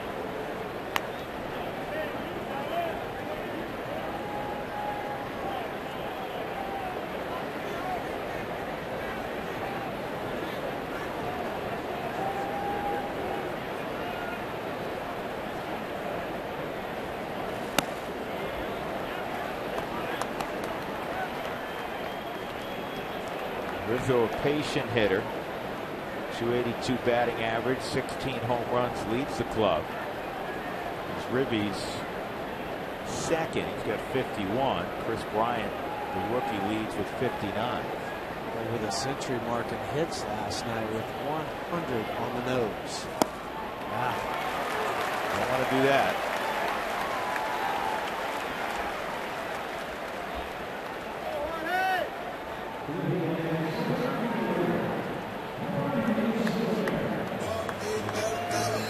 Jorge Soler has swung it well tonight, a single and a double.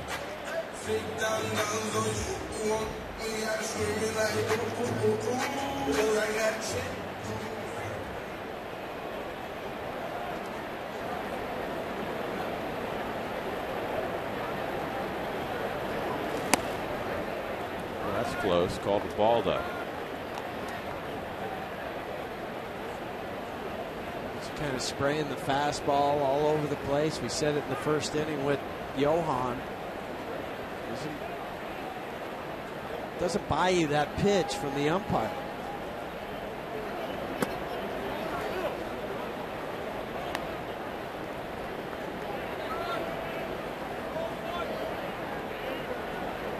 Soler made quite an impression, called up late last year. Hit 292 with 5 home runs, drove in 20. Did that 24 games. This year in 68 games, he has only 5 home runs. Just 28 RBIs.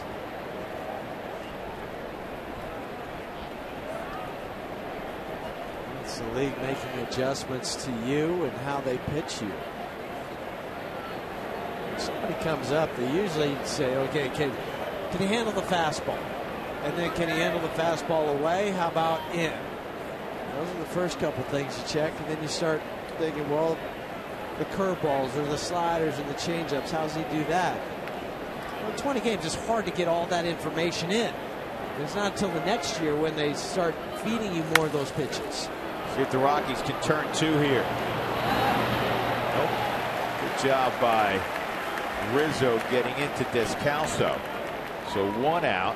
Soler at first. Kristen Orfia coming up. More from the Troy Tulowitzki trade. Here is Troy this afternoon on some of his fondest memories as a Colorado Rocky.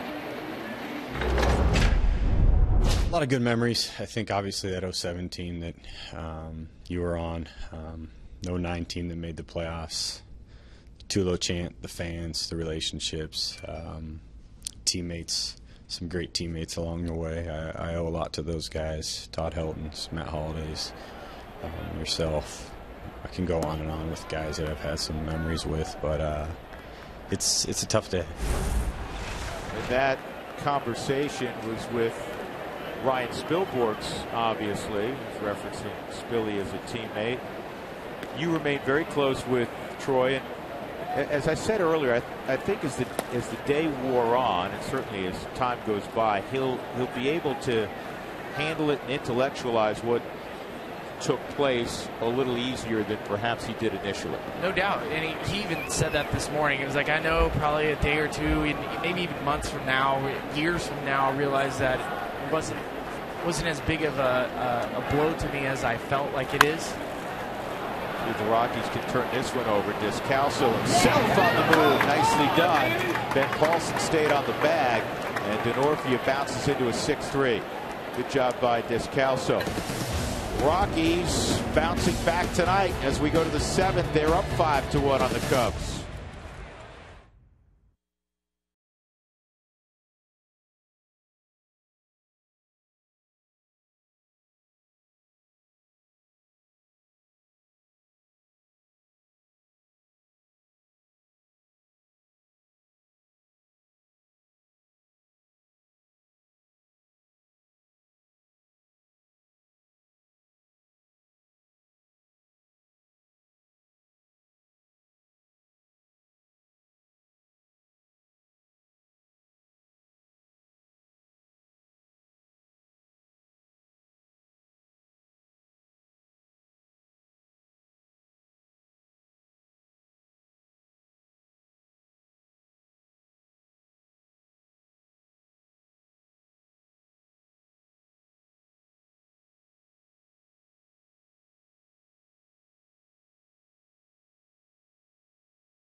To 1. DJ is going to lead things off in the 7th inning. He's been on base all 3 times tonight. 4 out of 5 plate appearances last night. Double and a run batted in the 1st. He walked in the 2nd, tripled and scored in the 5th. Justin Grimm, 2nd inning of work, and he pours a fastball in there at 96 miles an hour.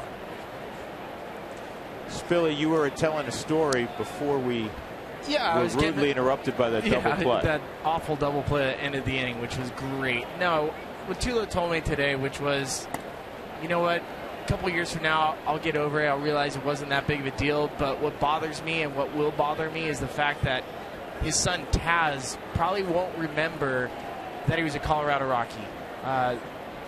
And that kind of bothers him. He was like, you know what, it means a lot to me. It's made me who I am. It made my family what we are. And the fabric of what I do, and with my son, he's probably going to forget this little sliver of history. Yeah, and as a parent, you get that. No doubt. Oh, absolutely. I mean, Huey, you had your kids when you were playing, right? Yeah, I mean, my oldest boy, Kyle, he remembers it. He was a bat boy for us back when you could do that when he was 8 or 9. My youngest one barely remembers, though, because he was just about 4 or 5. So he was hoping I'd keep playing longer so he would remember. Well, I get it from a dad's perspective. I understand that. James Russell, who warmed up last night, didn't get in the ball game. Left-hander is warming up right now for Chicago. Maybe Grimm's going to face LeMahieu, and then they'll go to Russell with Cargo on deck. We'll see. Mayhew swings and misses, and here comes Joe Madden. He's going on the hop, too. He'd already made up his mind what he was going to do. So with one out in the seventh, the Rockies ahead 5-1. Madden's going to go to the left-hander.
We have tonight a group of Rockies fans. Cindy Graves' family, it looks like.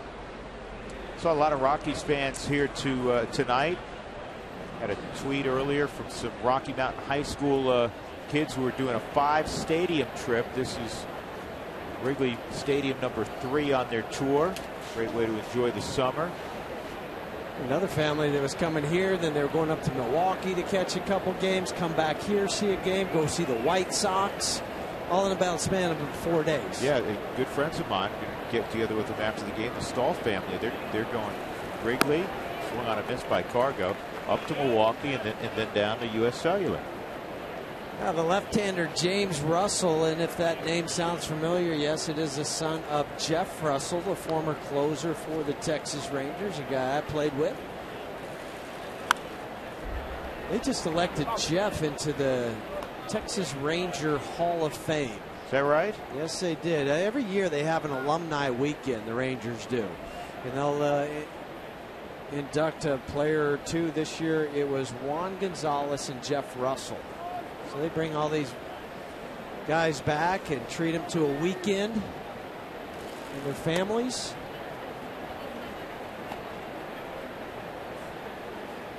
Huey, did you play with Juan Yes, Gonzalez? I did. His real early in his career, they brought up Juan Gonzalez and Pudge Rodriguez at the same time. Wow, did he have the big leg kick back then, too? Big leg kick and could launch it a country mile.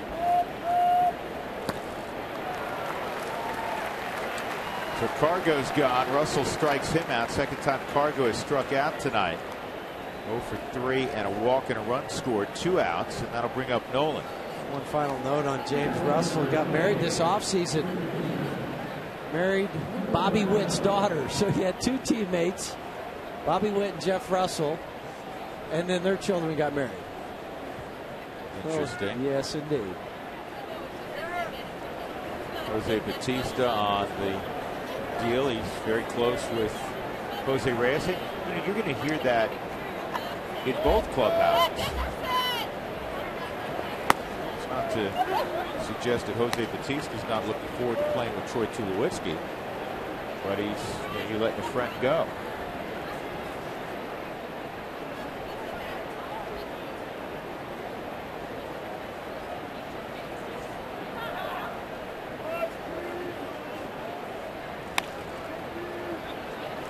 Ground to short. And the Rockies are done in their half of the 7th. We'll stretch here at Wrigley Field. Crowd of more than 36,000 watching the Rockies beat the Cubs tonight.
The promo code ROXWIN at papajohns.com.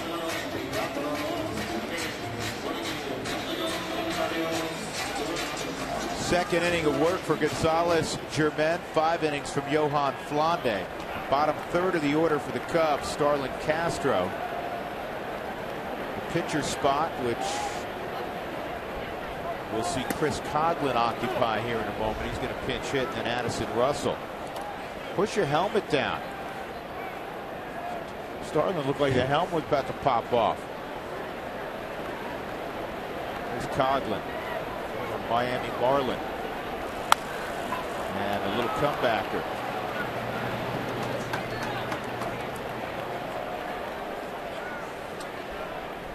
Well, Chris Coghlan's coming to the plate, and yesterday I got to run into him, former 2009 Rookie of the Year, and really give him a hug. He comes out of nowhere and goes, "Spilly, what's up?" I was like, man, I cannot believe your career. As you remember, he was the last guy so far in the major leagues to have the longest consecutive game streak, which ended at 150 games. But Huey, you mentioned this last night. This is a guy that battled through a lot of injuries to get back in the game. He spent 2 years in the minor leagues and really hit the lowest of lows. And he told me that. And he said, you know what? Being back in the big leagues, getting an opportunity, I fight for every single day. Think about a guy that Rookie of the Year to grinding and beyond grinding, just wondering every single day. He's less than 30 years old, just turned 30. If you're going to continue to play, I can only imagine the battle he went through, but it is fun to watch a guy get that comeback and really take advantage of it. I'm going to come back on the other side even stronger. I mean, that just tells you some mental toughness that he has. I think every ball player at some point gets to that where they, man, am I going to make it back, or can I stay? Fight those demons sometimes daily. Well, a lot of Rookies of the Year did not necessarily maintain whatever track they were on. I think the most famous of that would be Joe Charbonneau. Go Joe Charbonneau. Cleveland Indians wrote a song about him. I thought it was Hammer and Bob Hamlin. The Hammer, yeah. Well, I mentioned it last night, Jerome Walton, who won it with the Cubs in '89. This ball is really well hit to right center field. Well, Coghlan swung the bat right there. He makes it 5-2.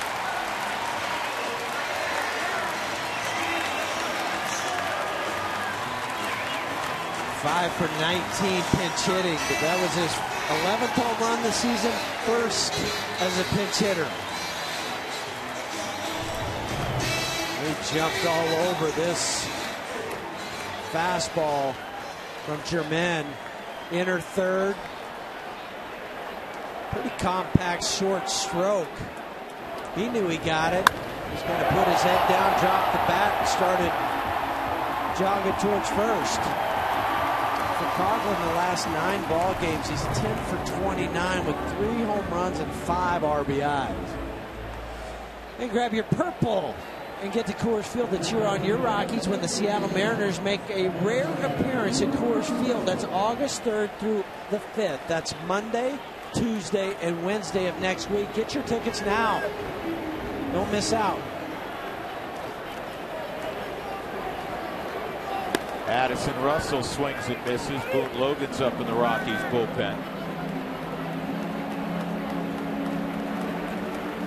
Russell hit into a 6-4-3 double play in the second, grounded out to short in the 5th inning.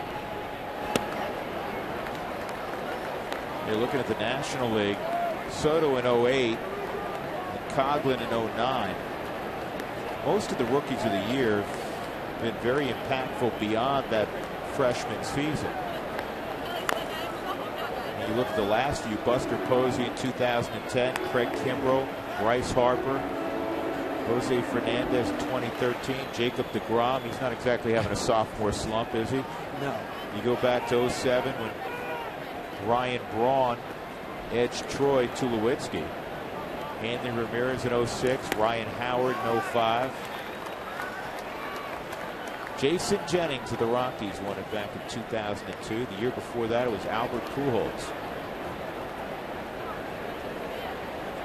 He's been decent.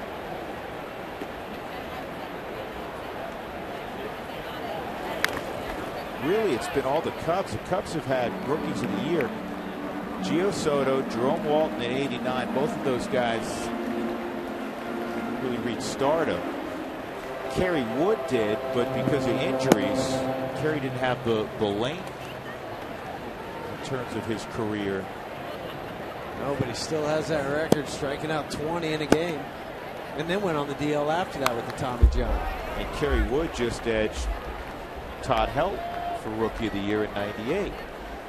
Yeah, and was it because of that 20 strikeout performance? You know, in all likelihood it was, because he's playing for a team that was on national television every day at that point in time. It's a huge deal.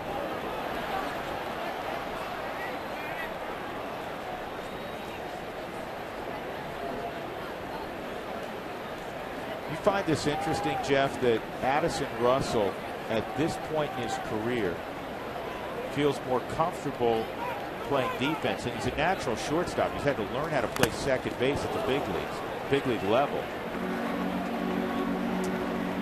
Yeah, you would think, because he's switching positions, thinking about the turn, that blind turn with the runner coming into you, that he would be less comfortable out there. But I think sometimes when you had the defense your whole life, especially flipping over from shortstop to second, I found it this way, that you have that easier throw because you're an easier, different arm angle coming from second base. But when you're at that dish and you've got guys that are trying to overpower you, throwing a better slider than you've ever seen, you start to focus on your hitting because that's what everybody looks at.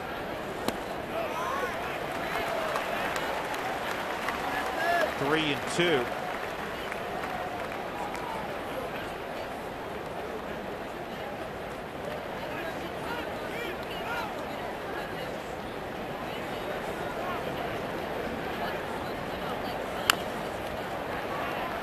Bounce foul. Yeah, I always thought that, especially with hitting, the variables change so quickly. You could be getting pitched away, fastballs away, because that's where they think they can beat you. You make your adjustment, then all of a sudden they're pounding you inside. I always felt like you go on defense, there's not a lot of variables changing other than maybe the fans yell at you different, the dimensions are a little different. Poked to right, a base hit.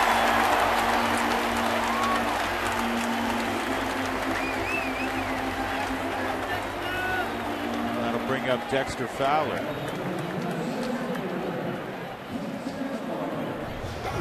Lengthy at bat from Addison Russell. He had to really bend over at the waist, take the top hand off the bat to help cover that baseball that was down and away from him. Boone Logan's still ready, but you just look at the numbers for Dexter. He's hitting .214 from the left side this year.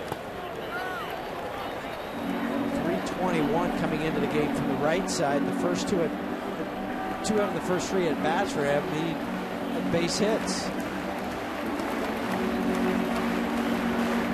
There's always been talk about just letting Dexter hit right-handed. Most people don't know, but in winter development, I believe it was in 2007, 2006, they taught him how to hit left-handed. There's his third hit of the ball game. And out of respect for Cargo's arm, Addison Russell shuts it down at second. The scoreboard also involved in that decision. And now the tying run is coming to the plate in Kyle Schwarber. And you got to believe that Boone Logan's going to enter the ball game. Well, it's already signaled down there for Boone.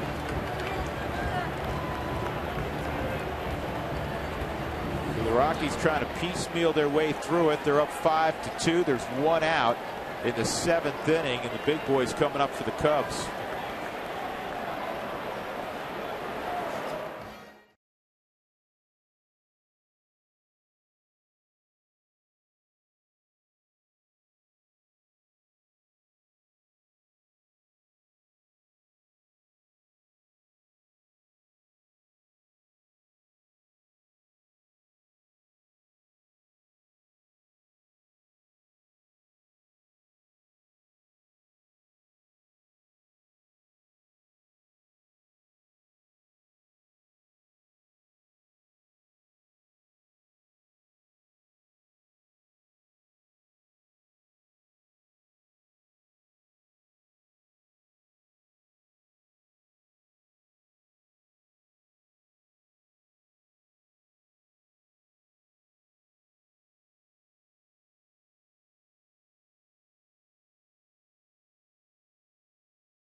Cubs in the 7th inning.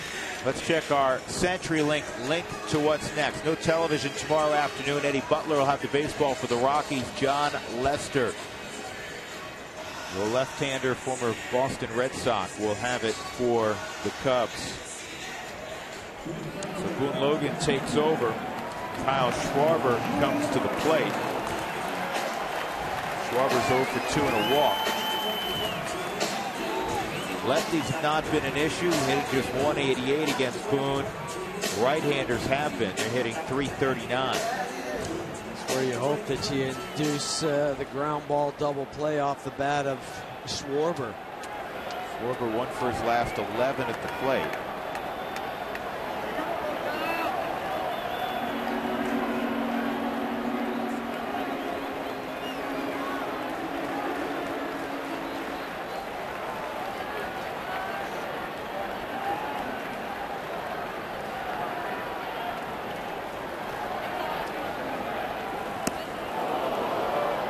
That swing there reminds me of Matt Stairs. I mean, there's no trying to stay under control. It's one swing with trying to do one thing and hit it out of the ballpark. It's a good call. Remember, Matty used to stay open too, and then just bail and wail.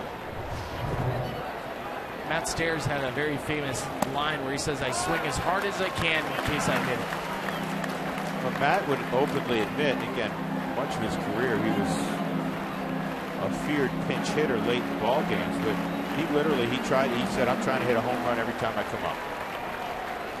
No matter what the count is. I don't ever remember anybody else saying that. I don't either. Everybody used to say, oh, no, I'm just trying to make contact. Just went out. Good pitch.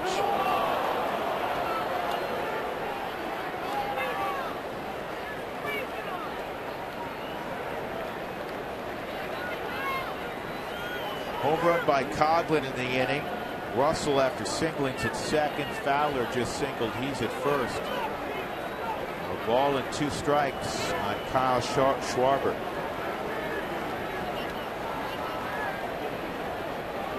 Product of the University of Indiana. Ground ball to third, and Nolan will just get the tag. That's it. You can see the brain working there, Spill. He's trying to figure out a way that he can still pull off a double play. I think he wanted to tag him and then probably spin and try to throw to first, but as you talked before, Addison Russell was a former running back. It looked like he was going to try to shake him, maybe do a spin move, or just lower the shoulder into Nolan and score the touchdown at third base. Well, that's smart, though. With that ground ball with the English on the baseball, make sure you catch it and get the out. Don't try to do something too tricky and then make a mistake and then have the bases loaded. Well, the big kid is up. A former #1 pick out of the University of San Diego, Chris Bryant.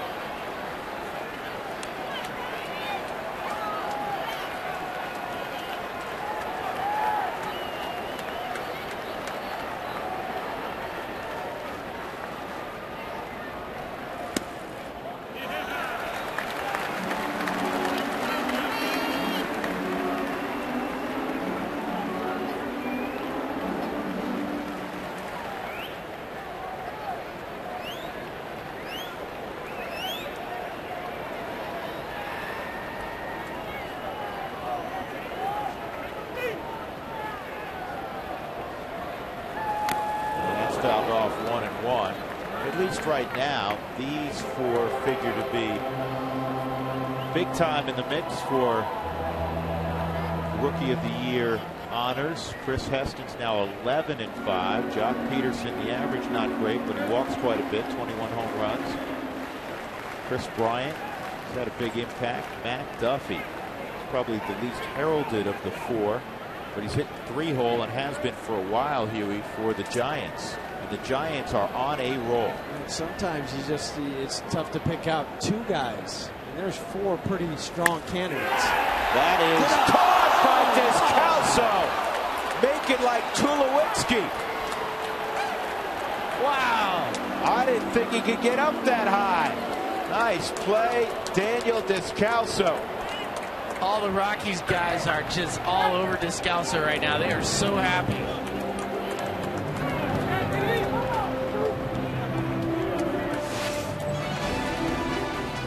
What a play by Descalso. That saved a run. 5-2 Colorado.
first inning lead on Dallas Beeler, who just lasted 4 outs. Yohan Flande went 5 innings. He's on the plus side.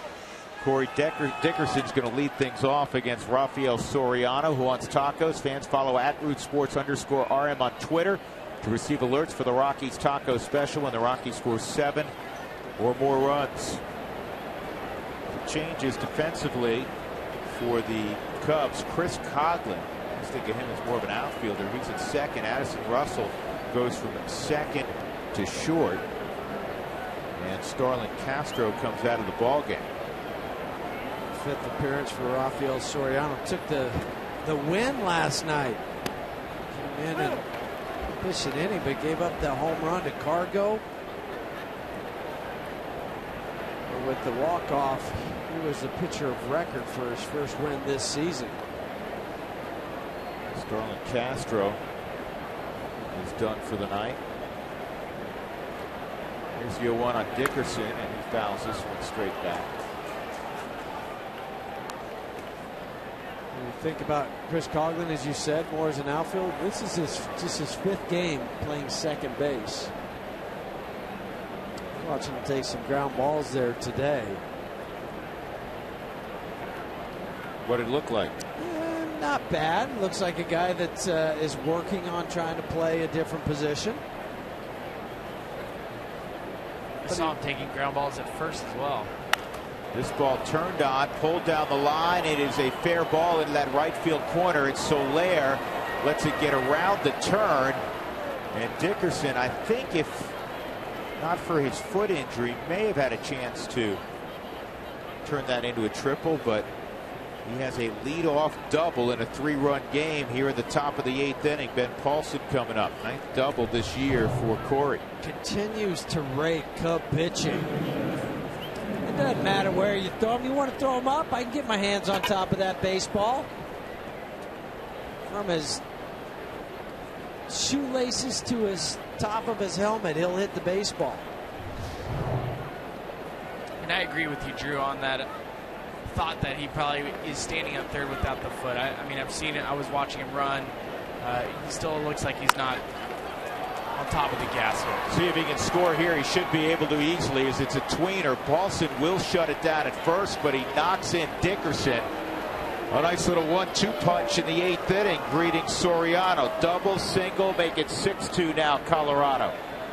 And Ben Paulson has his 27th RBI. And whatever momentum the Cubs got from that home run from Coghlan, immediately erased. Just wiped off the board after the double. First pitch slider, hang it, and he's going to bang it into the gap for an RBI. What a beautiful, gorgeous swing. I mean, that's just what you want as a hitter. Just simplify everything.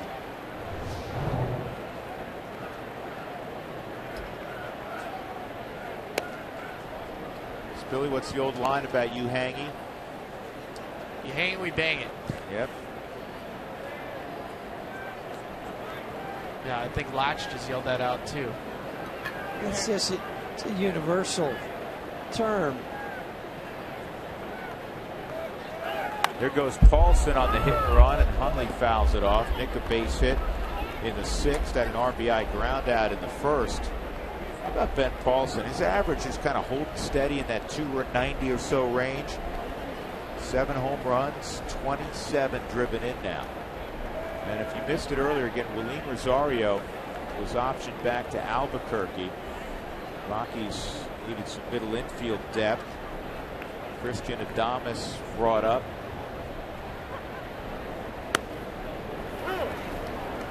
Aaron Laffey, a long man, he was brought up as well, along with Justin Miller. 2 new arms in the bullpen.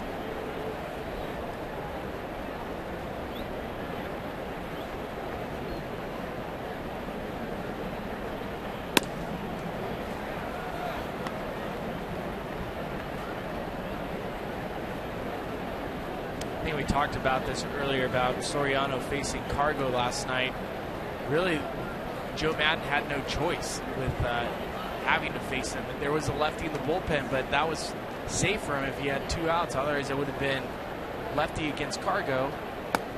and then he'd have to face the lefty, would have to face Nolan. So they ran the risk last night, pitching to Cargo. And again, watching Soriano, I heard him talk before the game. They were saying they liked seeing the velocity last night. Soriano threw a couple at 93 miles an hour, but the slider still looks flat, and they really feel like he just needs a little more time.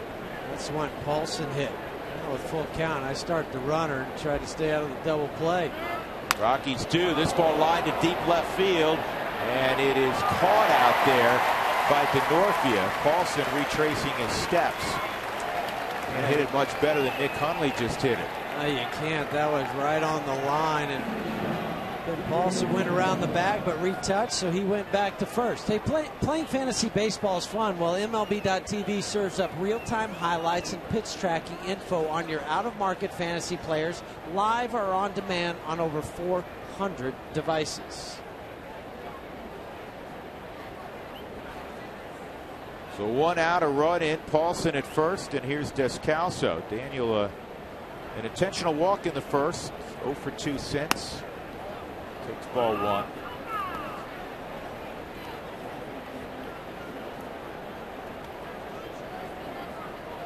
He had that play of the game, I think, that last half inning, leaping high for that line drive. I agree with you.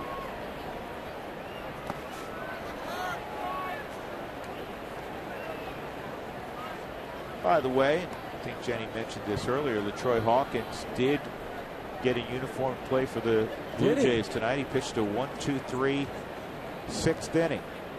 I said, Hawk, when I saw him this morning, I said, you have your passport? He goes, yep, go with it. I travel with it all the time. So that's how he was able to leave today to fly up to Toronto. Paulson takes off, and that's fouled off.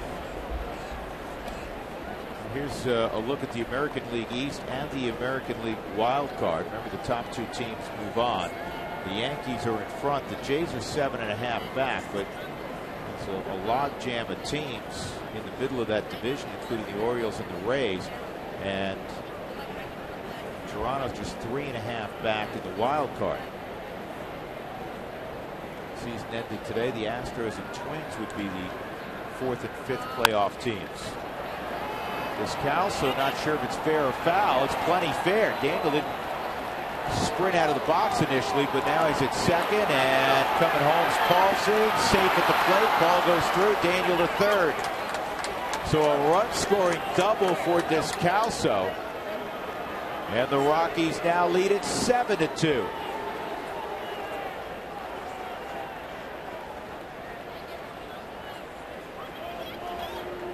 Daniel chipping in offensively again tonight.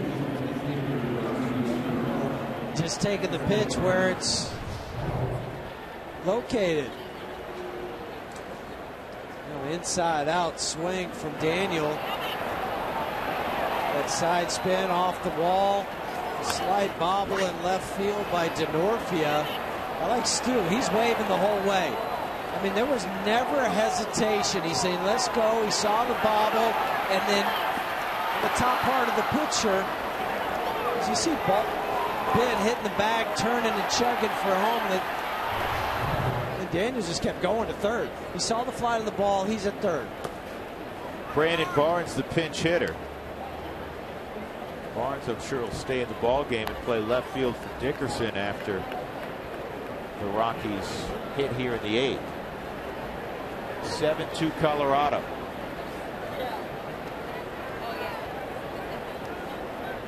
Rockies in the last 3 ball games have scored 32 runs. That's pretty good.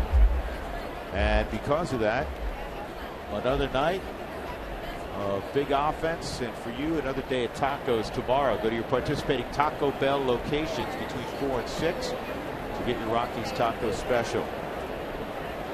1-1 on Barnes. Justin Miller in the Rockies bullpen. Just up from Albuquerque. He's going to handle the 8th inning tonight.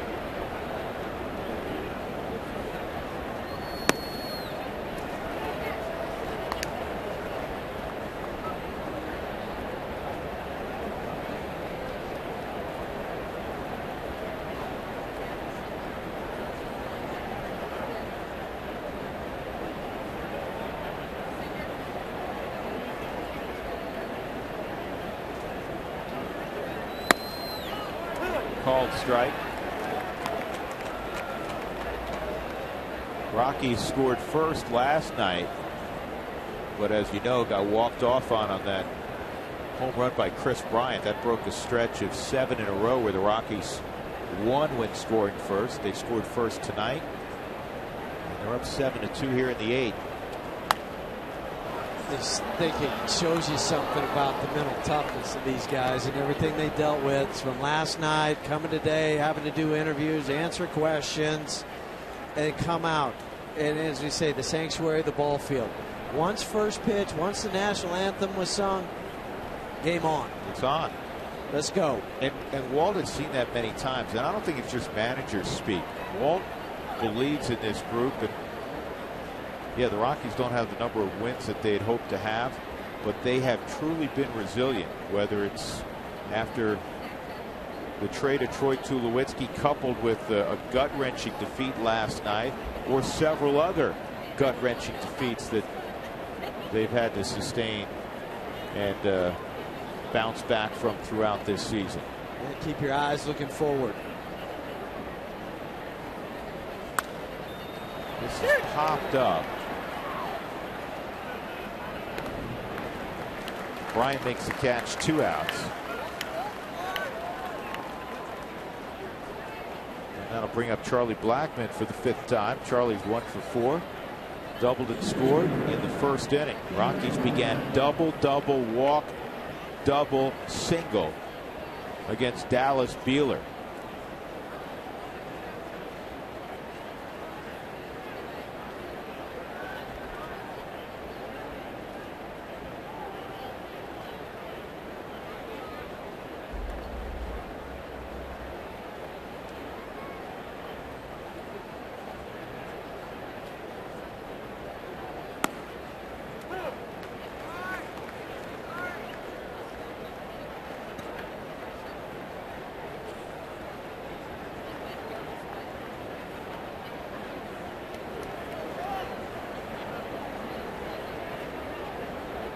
Soriano with his 22nd pitch of the inning.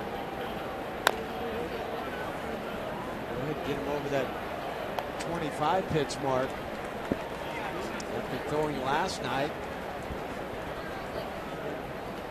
more than likely would not be available tomorrow. Spilly, how hard will it be for Charlie to eventually shave that beard after investing the last couple of years in it? I don't think he'll do it. I mean, I've grown a beard before, but not like that. Bryant makes forever. Yeah, Bryant makes the catch. Rockies come up with a pair of runs, and their lead expands to 7-2. Middle of 8th.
your low fare now at southwest.com. By Mike Shaw Subaru, always our lowest price, sales and service guaranteed. And by Saratoga Casino, so new, so you.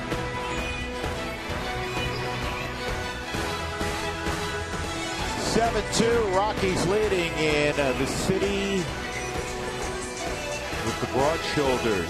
The Windy City, Chicago, Illinois. Anthony Rizzo in the bottom of the 8th will lead off. Justin Miller's now on the hill. Brandon Barnes is in left field. Dickerson out of the ball game. 8 games for Justin Miller, make this 9 now. 3 different stints with the Rockies. Pitched extremely well.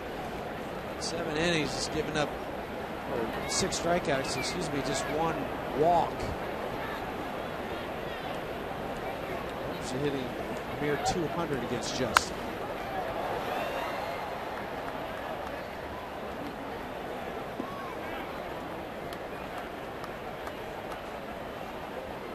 Jason Mott throwing for the Cubs. Rizzo tonight 0 for 2 and a walk.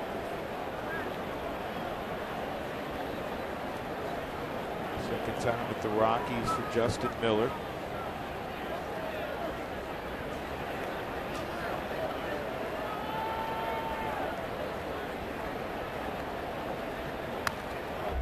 Got it in on his hands. History was made tonight, boys. Eric Burns in a celebrity baseball game used an automated, strike zone umpire. What? Yeah. What kind of game? Celebrity, some sort of celebrity charity event.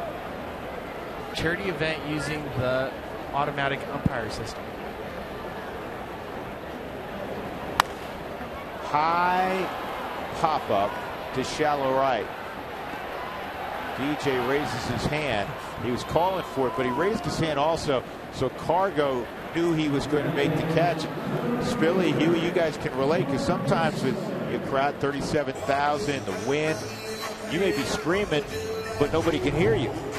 Well, and for the infielder, too, if he's screaming, I've got it, where's the direction of that sound going? It's going back towards the infielder, so the outfield can't hear him. Just remember Ryan Sandberg when he was here. He didn't like those pop-ups, usually on a windy day. He's like, somebody else take it, please.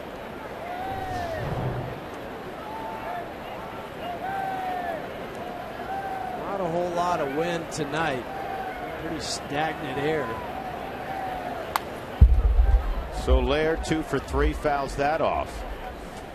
So going back to this automated, now I researched a little bit more. Sorry, guys, I came so out of the chute with it with no information.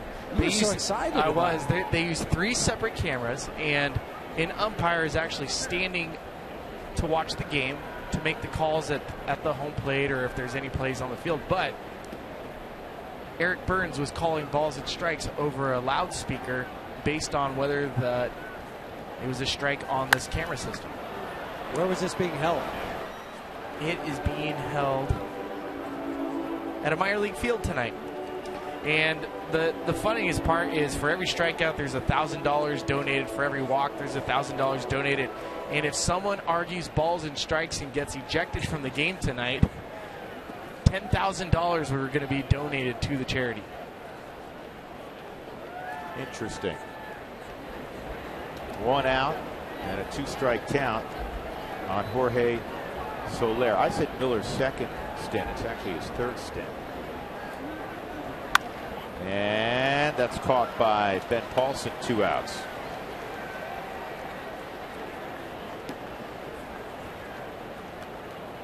Two gone. Chris Denorfia, who's 0 for 3, and he keeps hitting it at Daniel Descalso, and it hasn't worked out well for him. 3 ground balls at Descalso. Just make it 4 for 4.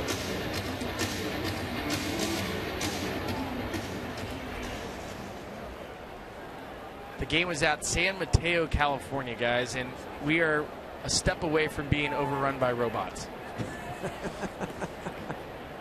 So you finally warmed to your point. That was your greatest concern. Yep. I mean, I've watched Terminator several times, and maybe it is a true story. Skynet is real. Yeah, Spilly. It's hot. Come on. That is a true statement. Miller with a frisbee slider, and it's 1-1.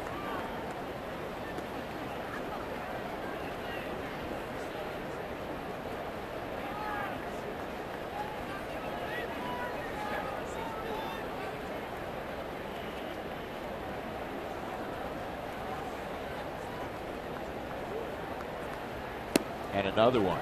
That thing took a left turn. Frisbee slider.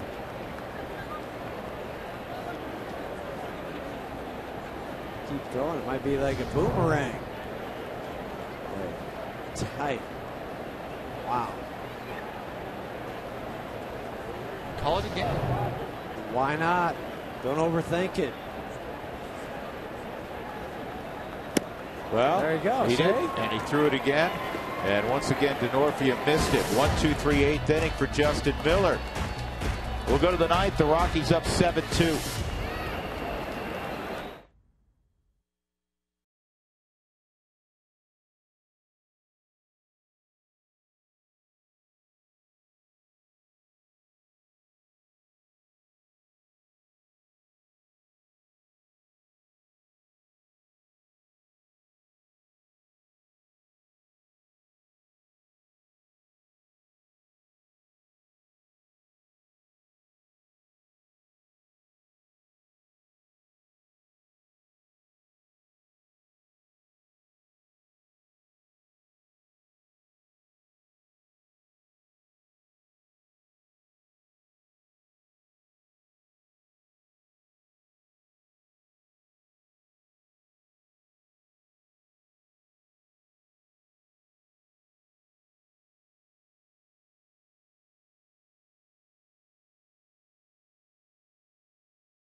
It was an awesome concert. It was a great one.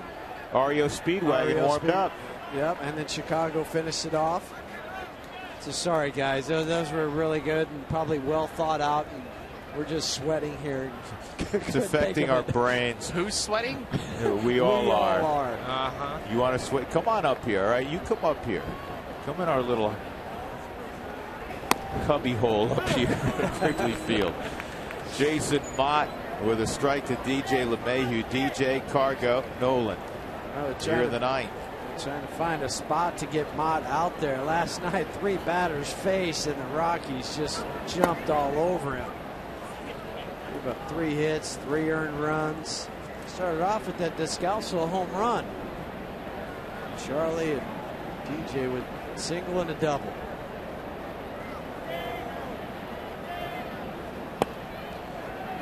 DJ a double to drive in a run in the first. He walked in the second, tripled in the fifth, and scored. Struck out swinging in the seventh.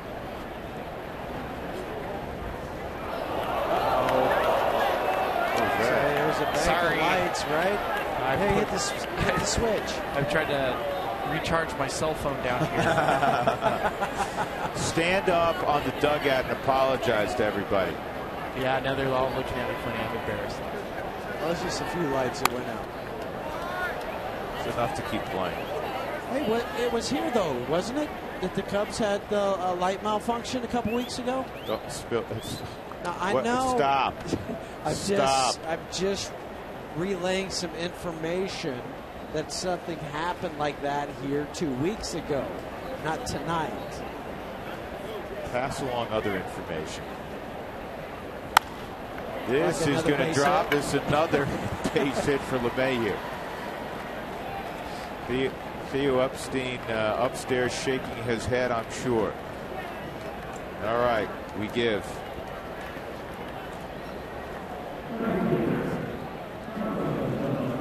Cargo comes up, a walk and a run scored in the first. 0 for 3 since then.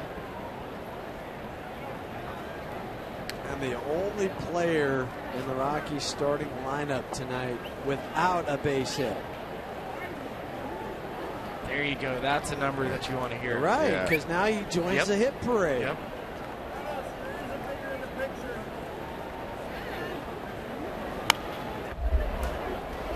Oh, and 1 on Cargo.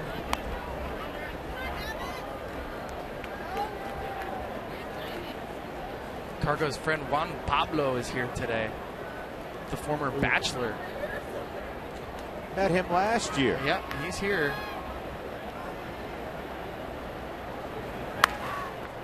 This is popped up in the infield. Coughlin makes the catch. I think asked Juan Pablo not to come back. It's his fault.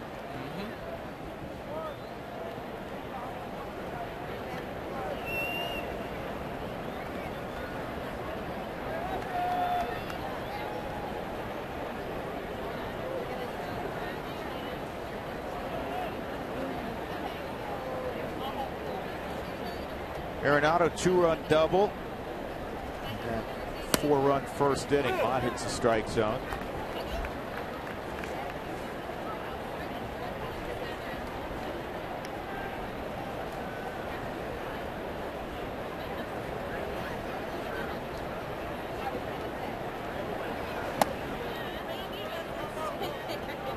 Schwarber is a good-looking young prospect. He's got to clean it up probably a little bit receiving the baseball. Is that fair? Yeah, we've seen a couple ejecto balls out of the glove. Henry Blanco mentioned that yesterday. He said, hey, he's going to be a very good hitter. He's got a lot of work to do with receiving skills, and that's why he's interested to see how they're going to use him when Miguel Montero comes back, because we know how good Montero is behind the plate.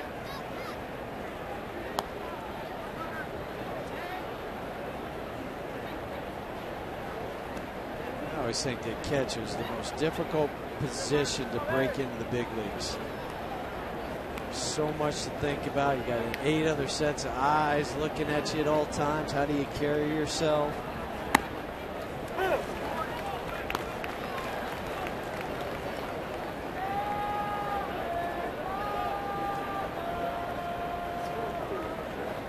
Nolan didn't like that last strike call. He's taking his time to get back in the box.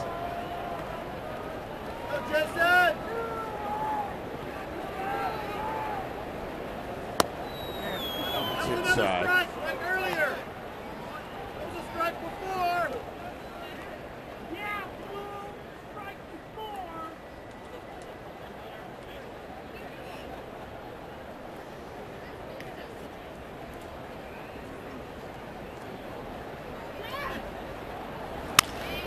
On the ground to third with the runner moving, only one play. And Chris Bryant gets Nolan at first, so DJ is at second base for a pinch hitter. We'll see who we get.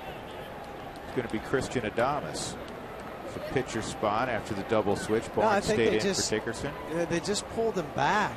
Oh, so Miller's going to hit. Okay.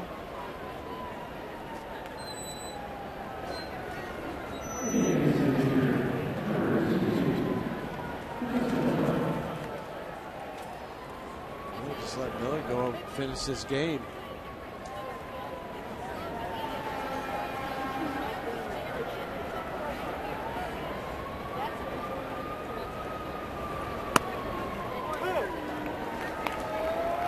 Not a bad take.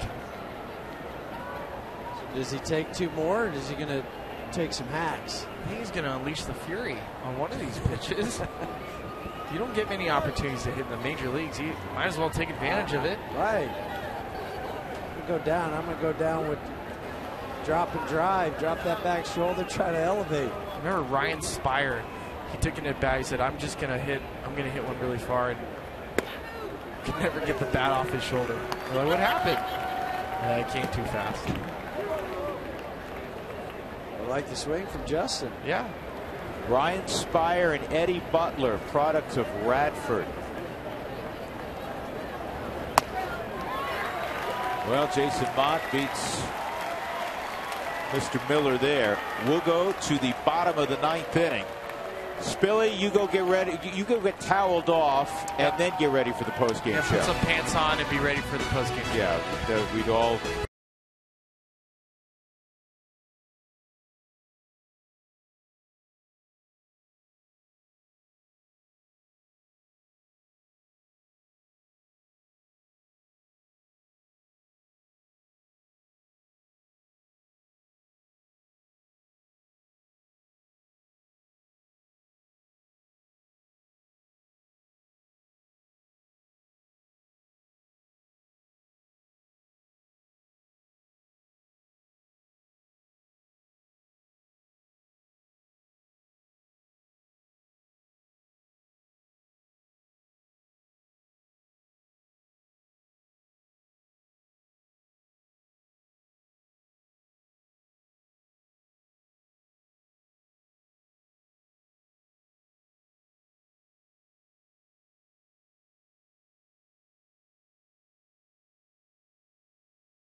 The game. How about the first inning for the Rockies? They came storming out of the gate. Charlie Blackmon unloads a double to lead the game off.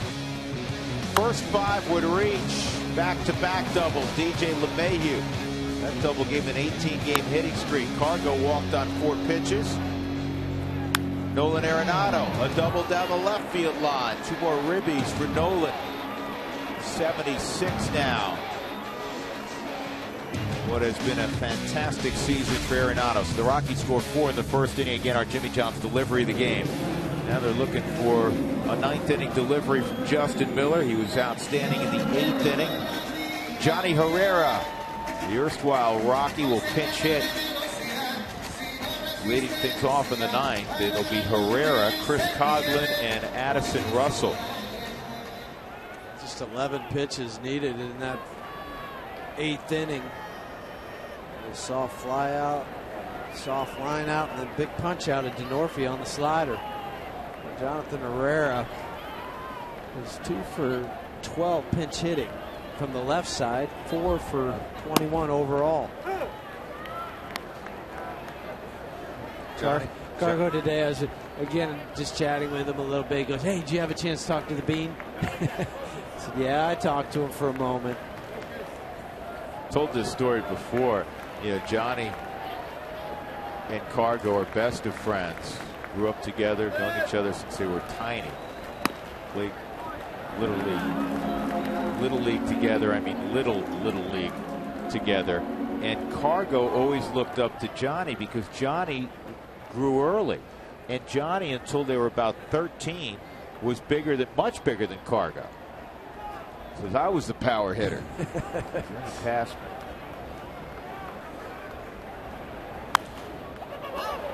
Stay in here. Nick's going to give it a look. He's not going to have to play, though.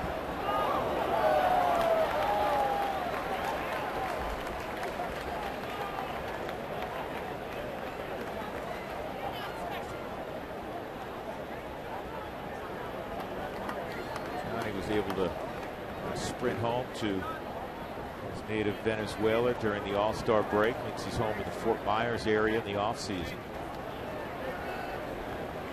Cargo makes his home on the other side of Florida, actually north of there in Orlando.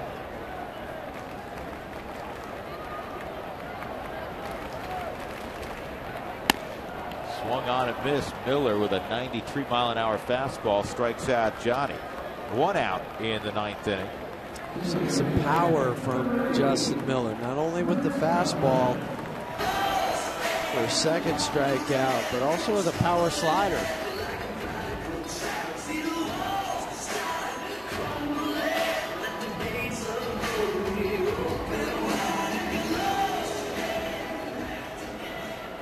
Chris Coghlan hit a pinch home run in the 7th inning, stayed in the ball game at second base. Chris was a Rookie of the Year. He was so long ago that the Marlins had a different name then. The Florida Marlins. Brandon Barnes will have the 2nd out in the 9th inning. Playing in a different ballpark. Yeah, that too. Addison Russell with 2 outs and nobody on for the Cubs in the bottom of the 9th at Wrigley Field.